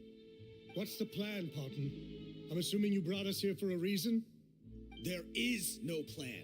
We followed him here on the promise of more juice, but it turns out there ain't a drop here.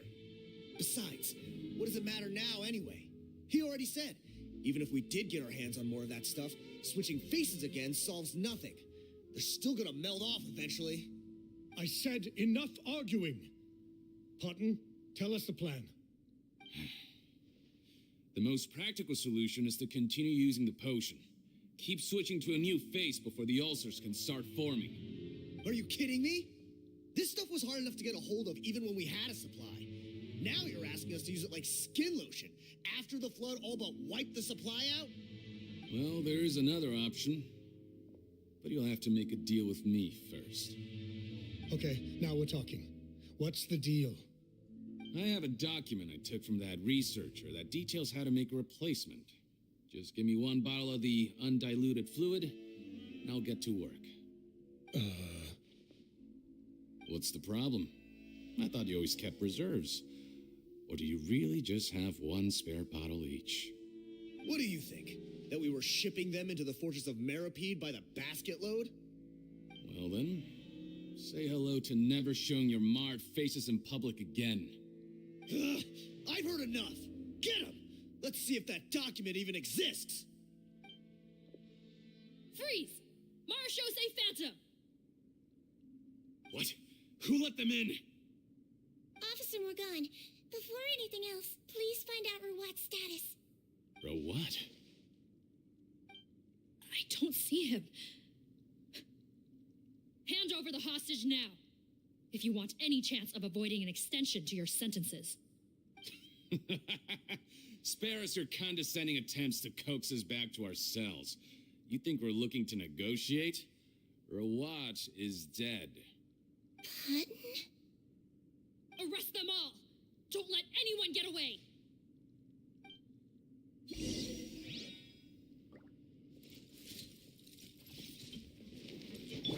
There is no escape!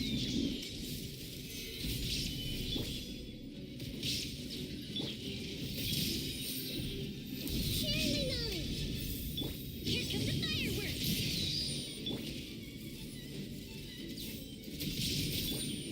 Wibbly wobbly! Another test subject. He might feel a little pricked. The wrong test subject.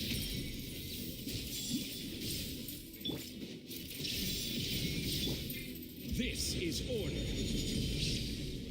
Grow, grow, grow! Time for a lecture!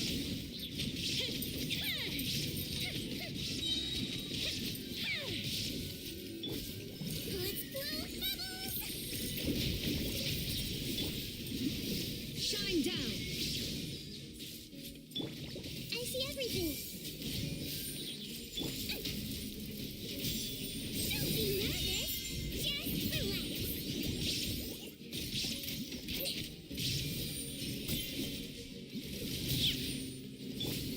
There is no escape! Everyone hold hands! I will have order. Committed to memory! Ouchie!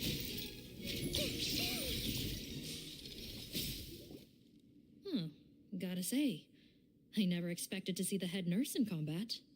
Some patients respond better to a more aggressive treatment plan. Did we get everyone? Captain, we finished the head count. Potten's missing.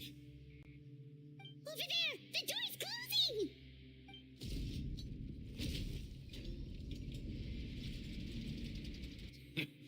One group trying to arrest me, another trying to hunt me down. Good. I gotta kill two birds with one stone. How did he get up there? There must be a secret passage somewhere. Find it! Don't waste your energy. I already sealed it off.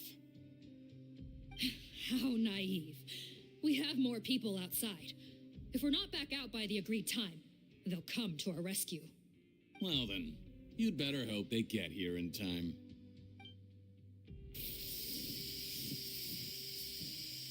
There's some kind of gas leaking from the pipes. Oh, be careful. It's poisonous.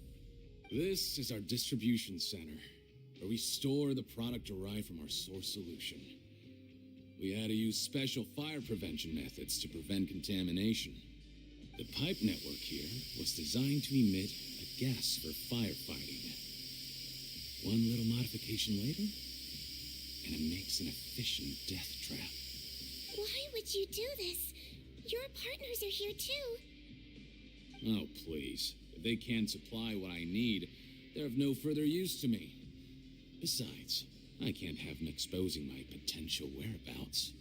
He's a maniac! Come on, we gotta find a way to open that door! Go ahead, struggle in vain. Once the last of you croaks, no one will ever find me again. So long! Are you sure you're ready to leave, Cotton? You haven't changed your dressing today. You can't cure my face. Just give up. And what if I could? Nice try. You're just trying to stall me. Don't you worry about me. I'll find a way to cure my face once I get out of here. Oh, I doubt it. After all, Fontanians can no longer dissolve in primordial seawater. What the... How did you... The key component of the face-changing potion is the fluid left behind by dissolved Fontanians. It might look like ordinary water, but it has some unique elements in it. Before the flood, all Fontanians were oceanids, physiologically speaking. A potion made from that fluid could dissolve and reconstruct the face of a Fontanian in much the same way as hydroidolins change form. Theoretically, it could give someone any appearance they wished. But since the flood, Fontanians have become true humans. They can no longer provide the source material for this potion, nor reap its benefits. Are you saying this potion is made from Fontanians dissolved with primordial seawater? Then their crimes are far worse than I thought. How could you know all of this? No, wait. Of course! Well. So that's why you have a human appearance. It also means that I have a formula you're unaware of. The air's getting thicker. It's getting hard to breathe.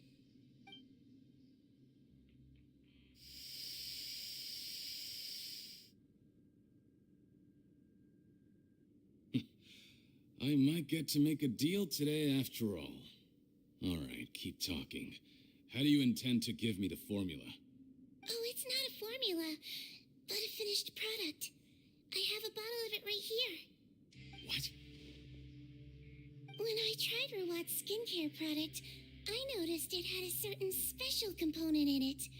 So I had my friends gather some other ingredients for me, and sure enough, a little experimenting later, I'd produced the potion. I'm guessing his skincare lotion contains the fruits of your joint research? Huh. Impressive guesswork. Yeah, we were a supplier for some of the raw ingredients. But it only contains a tiny amount of the active ingredient. The effect is minuscule compared to the undiluted fluid. Well, I found a way to reverse the dilution process, giving the skincare lotion a similar effect to the fluid it is derived from. That's impossible. If I tell you some of the ingredients, I think you can figure it out. First, you need to combine tainted hydrophantasm tissue with transoceanic pearls at a ratio of around 3 to 7. Tainted hydrophantasms and transoceanic pearls. I see. Can't believe I never thought of that. So, can we make a deal? Sounds good to me. There's a delivery pipeline beneath this window. Drop the potion in, and I'll release you all. Nope, not trusting you that easily. You're like those naughty kids who try to hide their illness. Open the sluice gate first, then I'll hand you the potion. Even if you're not bluffing, your potion won't cure my face permanently. You really think you have any leverage here? I'm not closing the valve this time. Clock's ticking. Fine, then I'll just stand here with the potion in my hand. And when I faint from the poison, I'll drop it and it'll be destroyed. No.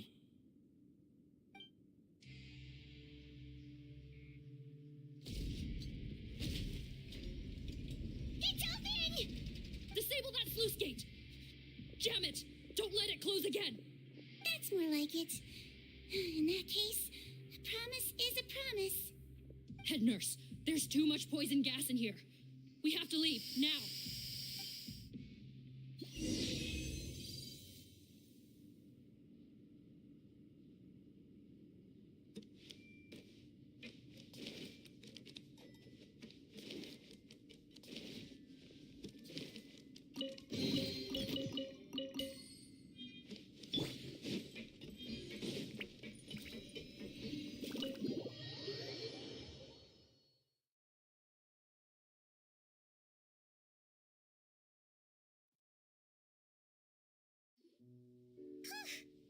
was too close. That button is a real nasty piece of work. Oh, don't be too quick to sit down. Moving around a little will help relieve the soreness. Same goes for you, traveler. Oh, but Paimon, you should be fine, right? Flying fast is pretty tiring too, actually. Anyway, that's not important right now. Paimon's still shocked to learn that there's a whole criminal operation going on behind that skincare lotion. Shame I ended up giving the improved version to Potten after finally making it for you. I'll make you some more, I promise. No, please don't. Paimon doesn't want to use that stuff anymore. Still, it was a pretty good job that Paimon wanted to buy some in the first place, huh? It ended up saving everyone's lives. That's gotta count for something.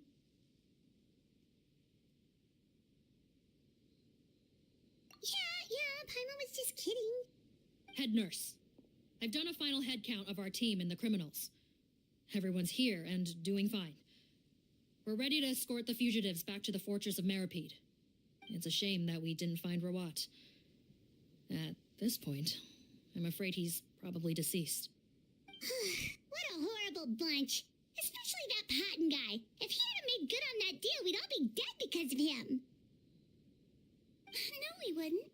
I always keep a whole bunch of antidotes on me for emergencies, and one of them neutralizes that poison gas. We'd have been fine, even if you hadn't opened the gate. What? Then why did you give him the potion? If this is true, I must concur. Sorry to be blunt, but I think you made a bad decision by handing him that bottle.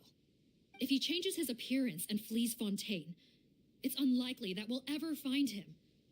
No matter how cooperative his accomplices are when we question them. No, you don't understand. I gave him the potion precisely so we could be sure where he'll go next. What do you mean? We gotta hurry. She won't last much longer.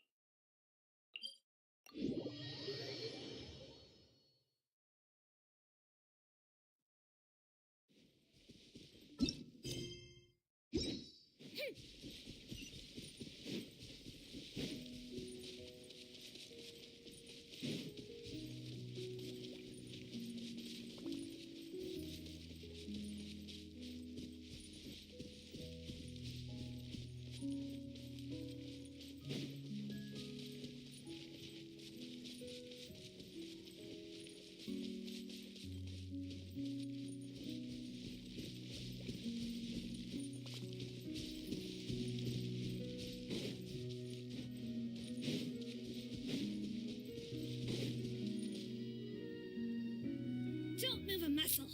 I might be short, but I pack a mean punch. Captain, you're just in time. While I was lying in wait, I spotted this crook snooping around, trying to find a way in. So I detained him. Whoa. His face. Are you... Potten? So this is where you were heading, huh? What? This is how Potten looked before his face was marred. His current appearance matches the mugshot on his arrest warrant. I see. Wait, so what's going on? Wasn't the whole point of the potion to disguise himself and escape Fontaine? Why would he change back to his original face and run right into our trap? Enough of this nonsense. Let me in. You better pipe down. There's an old lady in there who's very sick. No way are we letting a crook like you inside. To heck with it. Listen to me. I'm Rawat. That's my mother in there. He's gotta be lying, right? Rawat was a victim in all this. He was forced into it against his will. How can he and this monster be the same person? Forced against his will? That's the funniest thing I've heard all day. Heck, when I was being coerced, everyone thought I was colluding of my own free will. And then when I actually became a criminal in my own right, you all suddenly thought I must be under duress. Amazing what a difference a handsome face makes. Save us the speech. Explain yourself. You want an explanation? Fine. I'll tell it how it is. When I was just Potton, the whole world treated me with contempt. Ew. What do you want? Get away from me. Women despise me. Collaborate? You don't look like much of a researcher to me. My peers scorned me. Mr. Potton, was it? I'm most interested in your research. Consider my offer carefully. I doubt you'll find other investment opportunities. Only villains would work with me. You want out of the game? Forget about it. Turns out, I slipped up a little. Left your picture with some marechaussee phantom officers. Easy mistake to make. Now they've listed you as an accomplice and drawn up an arrest warrant. So I suggest you put any thoughts of running away to rest. If you get caught by the guards for being in the synth business, you ain't ever seeing the light of day again.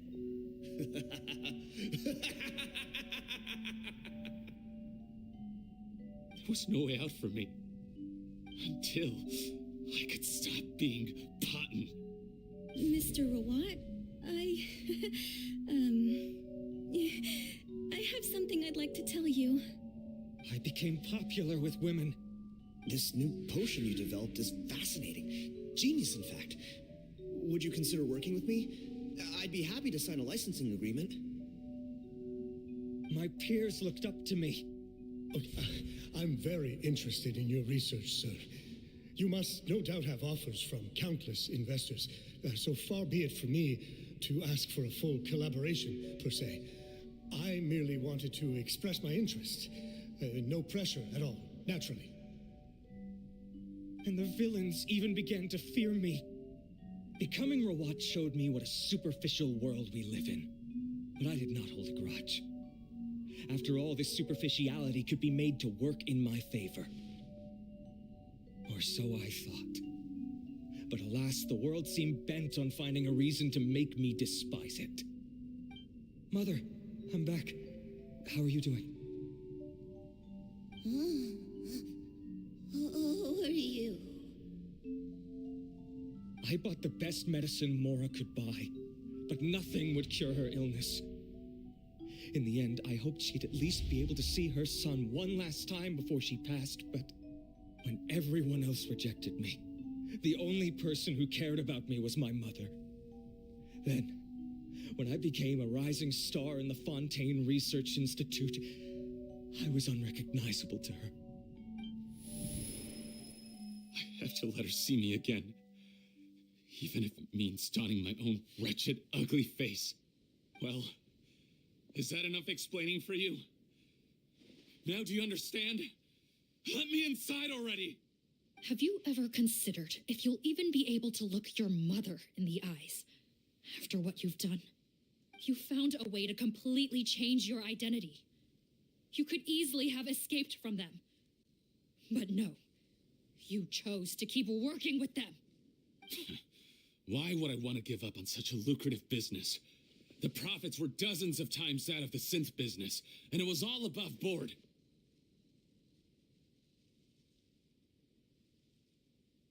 So you kept being a villain just for the money? Villain? By what standard? Is doing evil deeds really what makes someone a villain in your eyes? Or does it all come down to the way they look? None of you saw a villain when I was wearing my other face, did you? You have no right to judge me. You're all just fake people living in a hypocritical world. I regret nothing. My mother would understand. You're a villain to the core, but especially that tongue. Honestly, I don't see a villain when I look at your current face either. Don't humor me. You don't seem surprised by my confession in the least. How long have you known the truth? I didn't know anything for sure until you chose to take that potion bottle and spare our lives. But if you're asking when I started suspecting you, it was the first time you came to see me at the infirmary. I had to confirm my suspicions.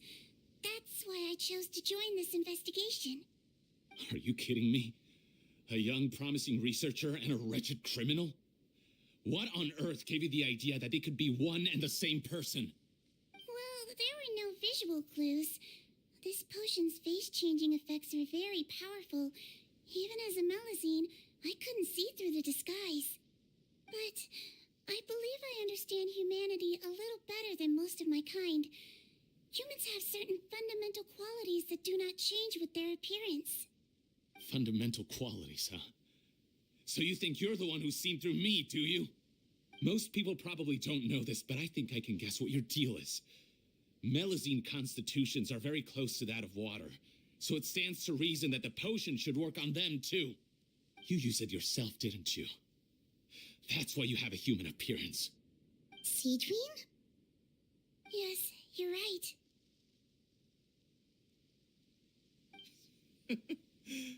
I'll bet it was back in the days when Melusines were discriminated against because of their appearance. It was either carry on living in the gutters as part of an alien race cast out by humanity, or become the head nurse of the fortress of Meripede, revered by all. Not a hard choice to make. It's a no-brainer. So you see, you and I were the same. And I'm the one who saw through you. That's not important right now. You came here to see your mother, didn't you? Well, I can grant you your wish. Huh? Head nurse, I'm not sure that's a good idea in his current state. Don't worry. Back in the warehouse when I traded the potion for our lives, I was doing it to test him. He was willing to risk sacrificing his only chance of escaping capture by opening the gate in exchange for the potion. Also, he could see his mother again. If nothing else, his concern...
In his current state. Don't worry. Back in the warehouse when I traded the potion for our lives, I was doing it to test him. He was willing to risk sacrificing his only chance of escaping capture by opening the gate in exchange for the potion. Also, he could see his mother again. If nothing else, his concern for his mother is genuine. I see. So before you arrest him, please allow him to see his mother one last time. The Traveler and I will accompany him. You have nothing to worry about. All right. I understand.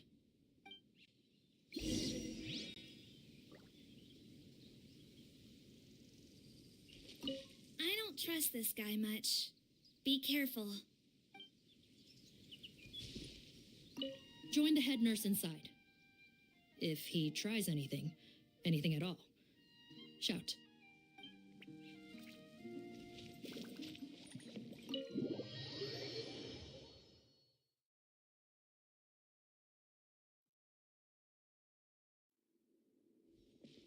Mom?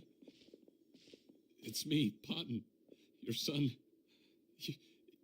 You recognize me now, don't you? Mom, what's wrong? I'm sorry, but I have some bad news. I examined your mother last time we were here, and it appears that due to her prolonged fever, she's lost her eyesight. What? Your appearance no longer has any bearing on her ability to recognize you. But there are always other ways to remind our loved ones who we are. Wouldn't you say? No, it can't be. Please, Mom, open your eyes. It's me, your son, Potton. If you really can't see my face, then here, take my hand. Tell me you feel your son's hand. I've done so much to get to this point. Please, you have to recognize me. No. The temperature of his palm must have changed. I'm sorry. It seems I couldn't bring him back to you after all.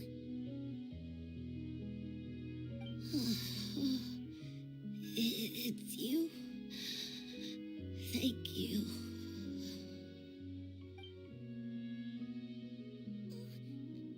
Of course. Mom, why will you answer her and not me? Why? No more questions, Potton. She's gone. Mom?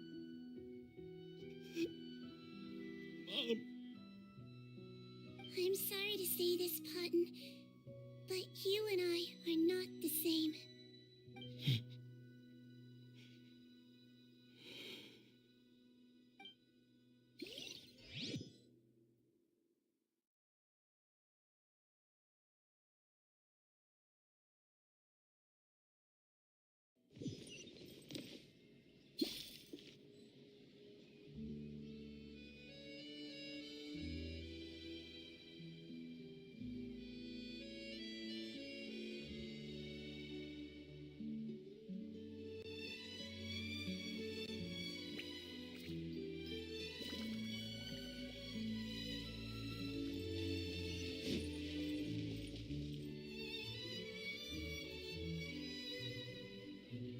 The wait is over, everyone. The sale of our new skincare product, Romaritime Essence, will now begin. Another skincare promotion, and it's selling as fast as last time. Wonder what people would think if they knew what was in the last batch. Oh, Sigewinne's here too! Hey, Sigewinne! Oh, Traveler Paimon, hello. I hope you two got a good rest yesterday after all your hard work. Of course! Nurse's orders, right? Anyway, are you here to take notes for your next article? Actually, I'm mostly here to help Officer Morgan wrap up yesterday's case. Ah, that reminds Paimon. That stuff sold like crazy, didn't it? Is it gonna cause huge problems? Nope, there's nothing to worry about. Unless modified, Butterfly Dew is an excellent skincare product that's completely safe to use.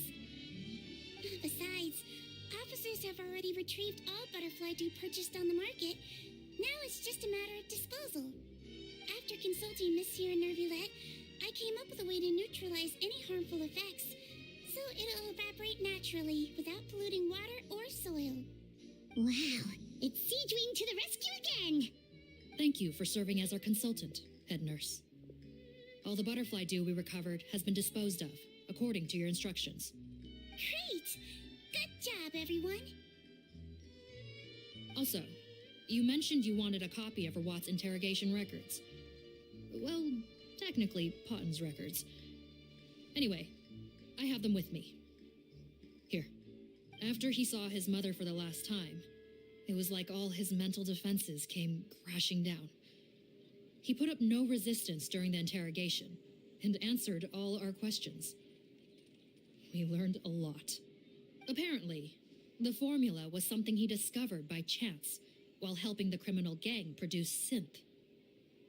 Later, he came up with the idea to dilute it and use the resulting substance as a skincare product. Their supplier was Vache, but you could also argue that they were the ones doing him a favor. His operation helped Vache's gang dispose of an enormous amount of evidence. It made for a seamless collaboration. One man's trash was another man's treasure, and there were no loose ends. It's no wonder we never noticed what Potten's gang was up to. Vache again, huh? Is there still no end to the harm he caused? Make no mistake, the crimes of Vache and his accomplices will come to an end. It's only a matter of time. Since the flood cut off their supply of primordial seawater, they've been forced to resort to riskier methods, like using their private reserve to attack people on the street. Naturally, those attempts all ended in failure. After receiving numerous reports, we were able to zero in on the gang and eventually round them up. That sounds more like it. Based on what he told us in his confession, we pretty much had him backed into a corner, even though he made a point of distancing himself from the gang while disguised as Rawat. He tried to throw us off his tail by reporting his accomplices, giving him enough time to transform back into Potten and see his mother one last time. But there was one thing he hadn't anticipated. Even though Potten had been missing for a long time, we were very much still on the lookout for him. So the moment he appeared in public after changing back to his original appearance, we caught him.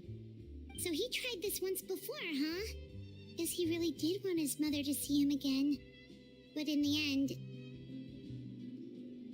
Looking at the interrogation records, it seems like he spent the first sum of money he earned as Rawat on his mother's treatment.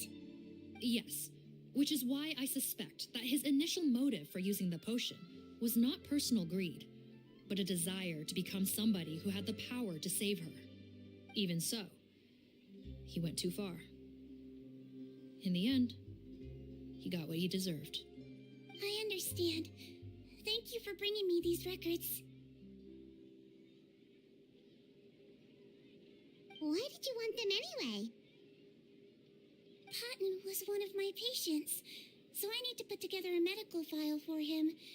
My teacher always stressed that a person's life experiences are just as important to their file as their medical history. Why are you still treating him like your patient? Isn't he kind of beyond redemption now? That may be true, but a patient is a patient, regardless of the choices that bring them to my care. One last thing, head nurse. Please keep everything you know about this potion a secret. It would be for the best if most of Fontaine knows nothing of its existence. I know my fellow officers and I will be able to sleep easier if that's the case. Of course. Not to worry. Thank you for understanding. I'll take my leave then. So, Sigewinne, did you really use that potion yourself? Why do you sound so surprised, Paimon? I told you all about it. It was quite a while ago now. You mean that story about the witch and the potion? So it was really, actually, genuinely a true story? Yes, it really, actually, genuinely was. But...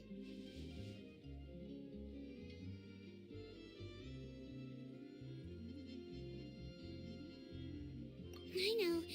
There are some secrets I can't tell anyone about. But considering everything we've been through together, I know I can trust you with them. Before I tell you, though, could you follow me somewhere? I want to pay my respects to an old friend. Of course.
Good to see you, traveler.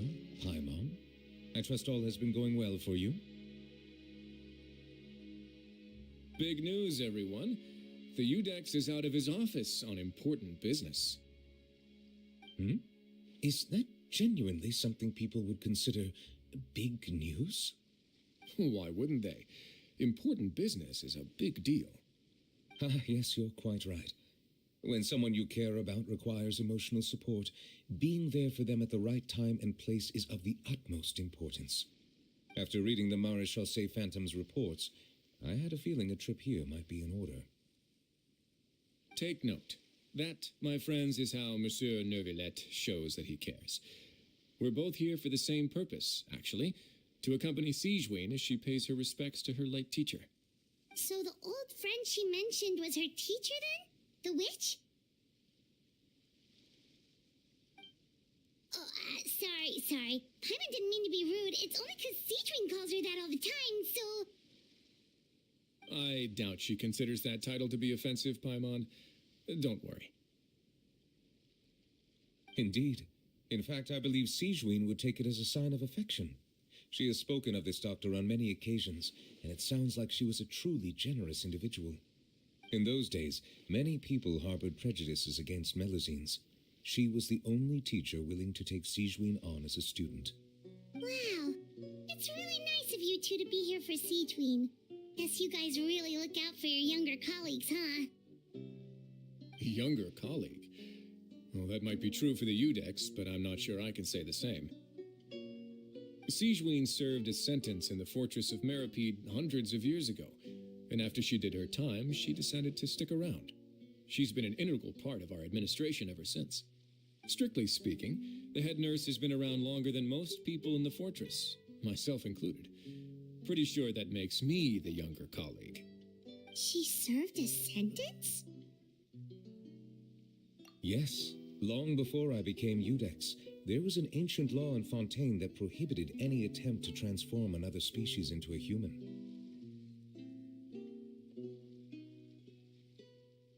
Initially, I and most researchers believed this law to have been imposed due to ethical concerns. But now, it seems more likely that the law was nothing more than an insurance policy, a way for Egeria to ensure that her people would remain insulated from the truth, thus enabling them to lead more straightforward, happier lives. Ignorance is bliss, as they say. Sigewinne had her reasons for choosing to obtain a human form, but the act was nonetheless in clear violation of the law. Could you tell us a little bit more about what happened back then? Certainly. Sigewinne does not object to her close friends learning about her history. In fact, I first learned of it myself because she confessed the truth to me of her own volition.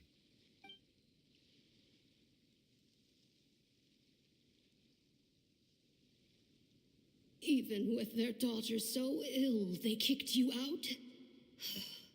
Stubborn as always. And prejudice isn't a disease I can cure either.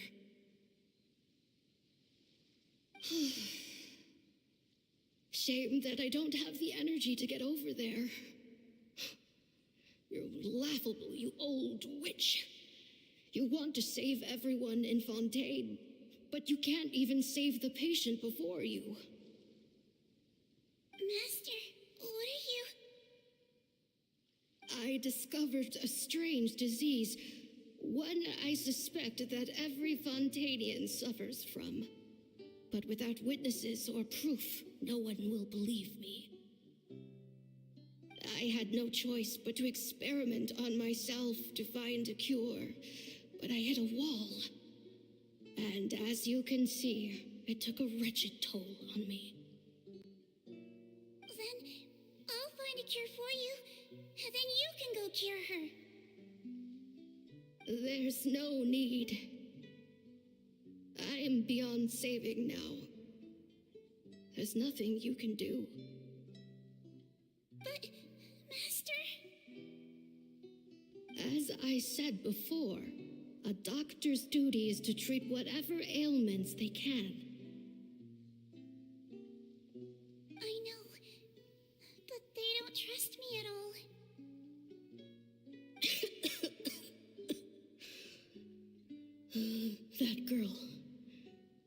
She's your first ever patient, isn't she? Tell me, what cost are you willing to bear to see her cured? I'll do whatever it takes. Even if it means breaking the law and being punished for it? As long as I don't hurt anyone. Yes.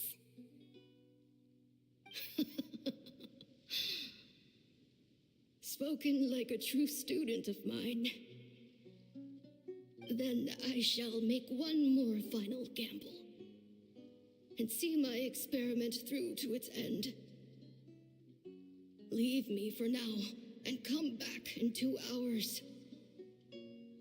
If I am able to work this miracle, then I will have found a way to save all Fontanians, and I shall be able to help you treat that girl. If not, then it means there is one more disease in this world that I cannot treat. In that case, do not come looking for me. I will leave you a parting gift. An accidental discovery happened upon through my study of this strange disease.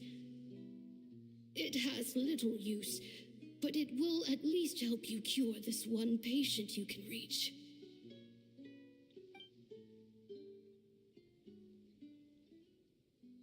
When Sigewinne returned, the miracle had not occurred. She found a potion bottle and a note on the table. After using the potion as instructed, she gained her current form, breaking Fontaine's law in the process. And after I had confirmed the veracity of the events, I gave my verdict.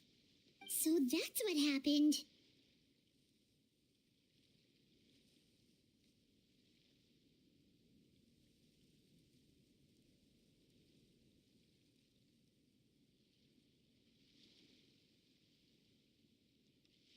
I fear Sigewinne only understood the full story after the truth about the dissolution of Fontanians was uncovered. When I reflected on all this with that knowledge in hand, I felt a deep sense of regret. As I use the law to uphold justice, there are times when I cannot help but acknowledge its ruthlessness. After the final details of the events surrounding Sigewinne's transformation came to light, I checked several sources and, thankfully, the legal code does not require Sigewinne to shoulder any additional punishment. Wonder how she feels about all this. Since she invited you here, I imagine she intends to speak of these matters with you, no?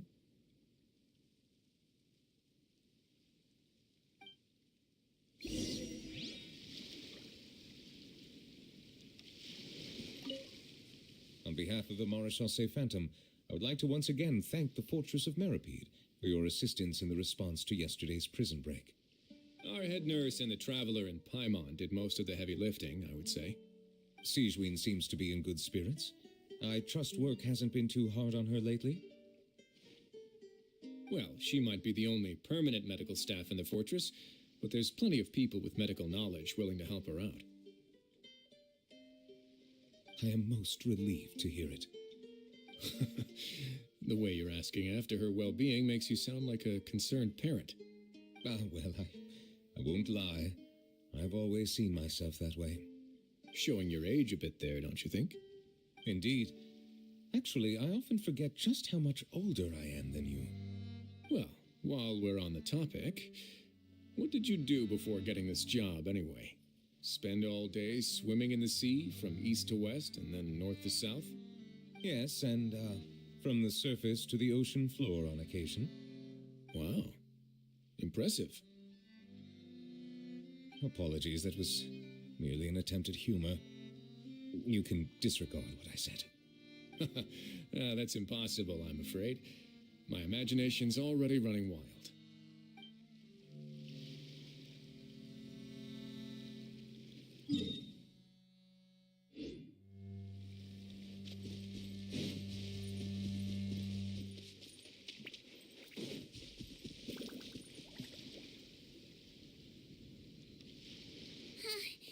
You're here.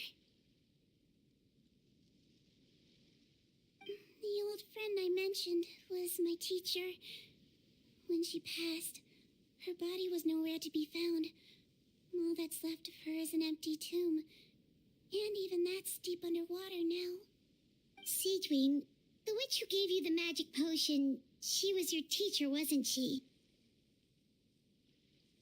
Sounds like Monsieur Neuvillette filled you in. After learning the truth, it must have been hard to process, huh? Well, to be honest, after I realized what really happened that night, my first thought was that it kind of made sense. It seemed exactly like the sort of thing she would do. But she was planning to sacrifice herself and never told you. That's just who she was. If lying is what it took to get a kid to take their medicine, then that's what she'd do.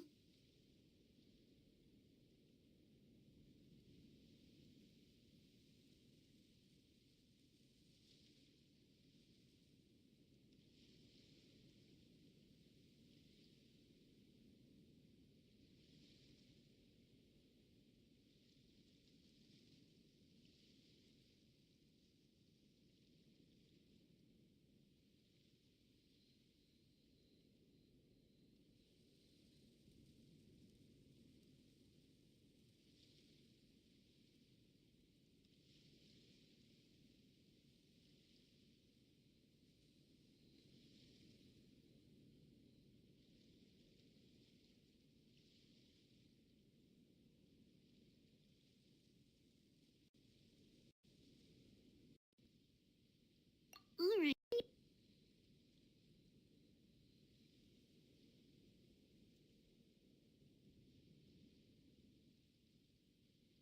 All right, but why did you turn yourself in? I broke the law, simple as that. My teacher made her choice, and I made mine. True. It's just the way Patton framed it when he was asking you all those questions, it made Paimon really mad.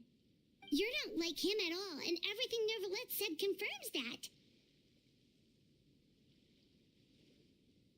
And yet, you were still convicted and thrown in prison. It just feels so unfair. Unfair? I happen to think just the opposite. If I hadn't served that time, I'm not sure I would have been able to stay strong when he was questioning me. What makes you say that? I knew you'd be curious. Let me tell you a story.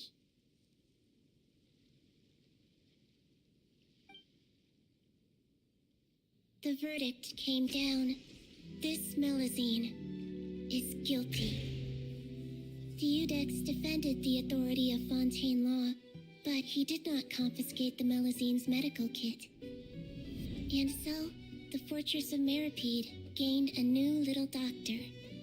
She still wore her hood and raincoat, even though it never rained in the fortress. Perhaps thanks to her human appearance, no one refused her treatment. She treated more and more patients, and her sentence grew ever shorter. Finally, the people of the fortress could not live without her, and though her sentence ended, she did not leave them either. Then one day, she received an invitation from the outside world. The location seemed familiar, and when she arrived, an old lady was waiting for her. She saw right through the Melusine's disguise, but didn't reveal it. Instead, she asked a question. Tell me, why do you think you gained the respect of so many people, despite being a Melusine? Because I look like a human? It's been 50 years, Sigewinne, and you haven't aged a day. I think everyone knows you are not human. I finally found you, after all these years. I still remember, you know. It was you who saved me that night. But how? I was no longer a Melusine by then. Does it really matter if you're human or Melusine? Uh, I remember the warmth of your palm. It's quite unmistakable. And you know what? It hasn't changed one bit. You don't have to hide anymore, Sigewinne. These days, everyone wants to make friends with Melusines. And I think that it's all because of you. I'm sorry I couldn't say this until now, but thank you, Dr. Melusine. Now that's an ending Paimon can get behind. After hearing everything Paten said, I wanted to tell him that it didn't matter who he looked like on the outside. But it was too late. The warmth in his palm had already disappeared.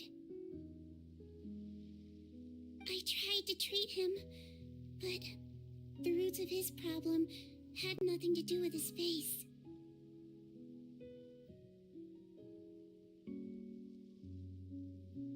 I understand.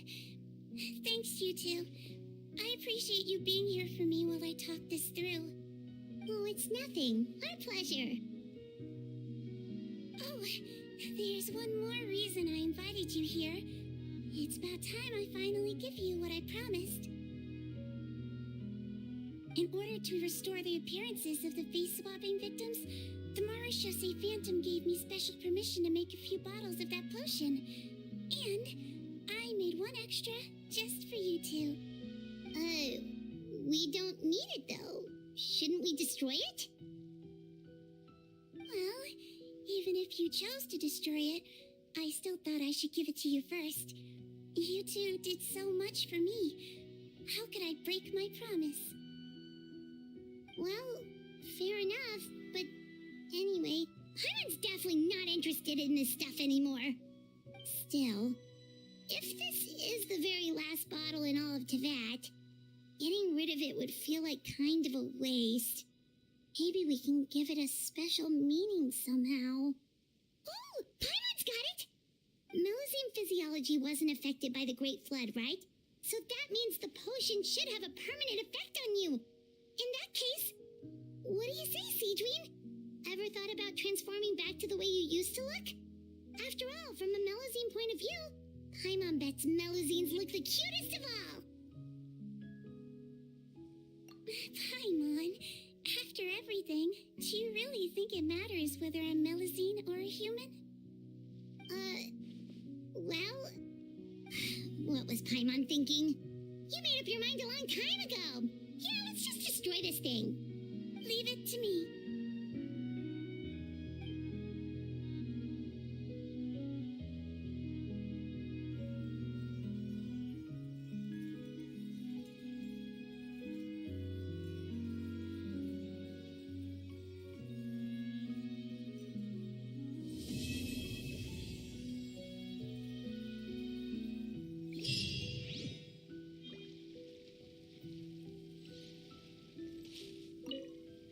I'd like to stay here with my teacher for a little longer.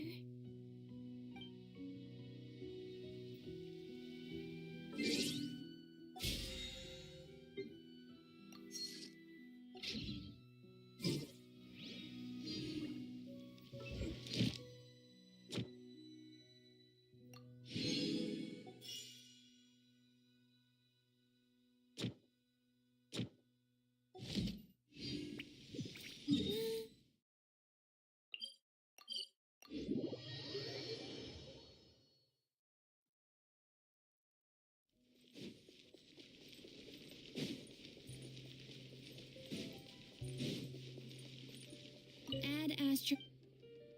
Thank you for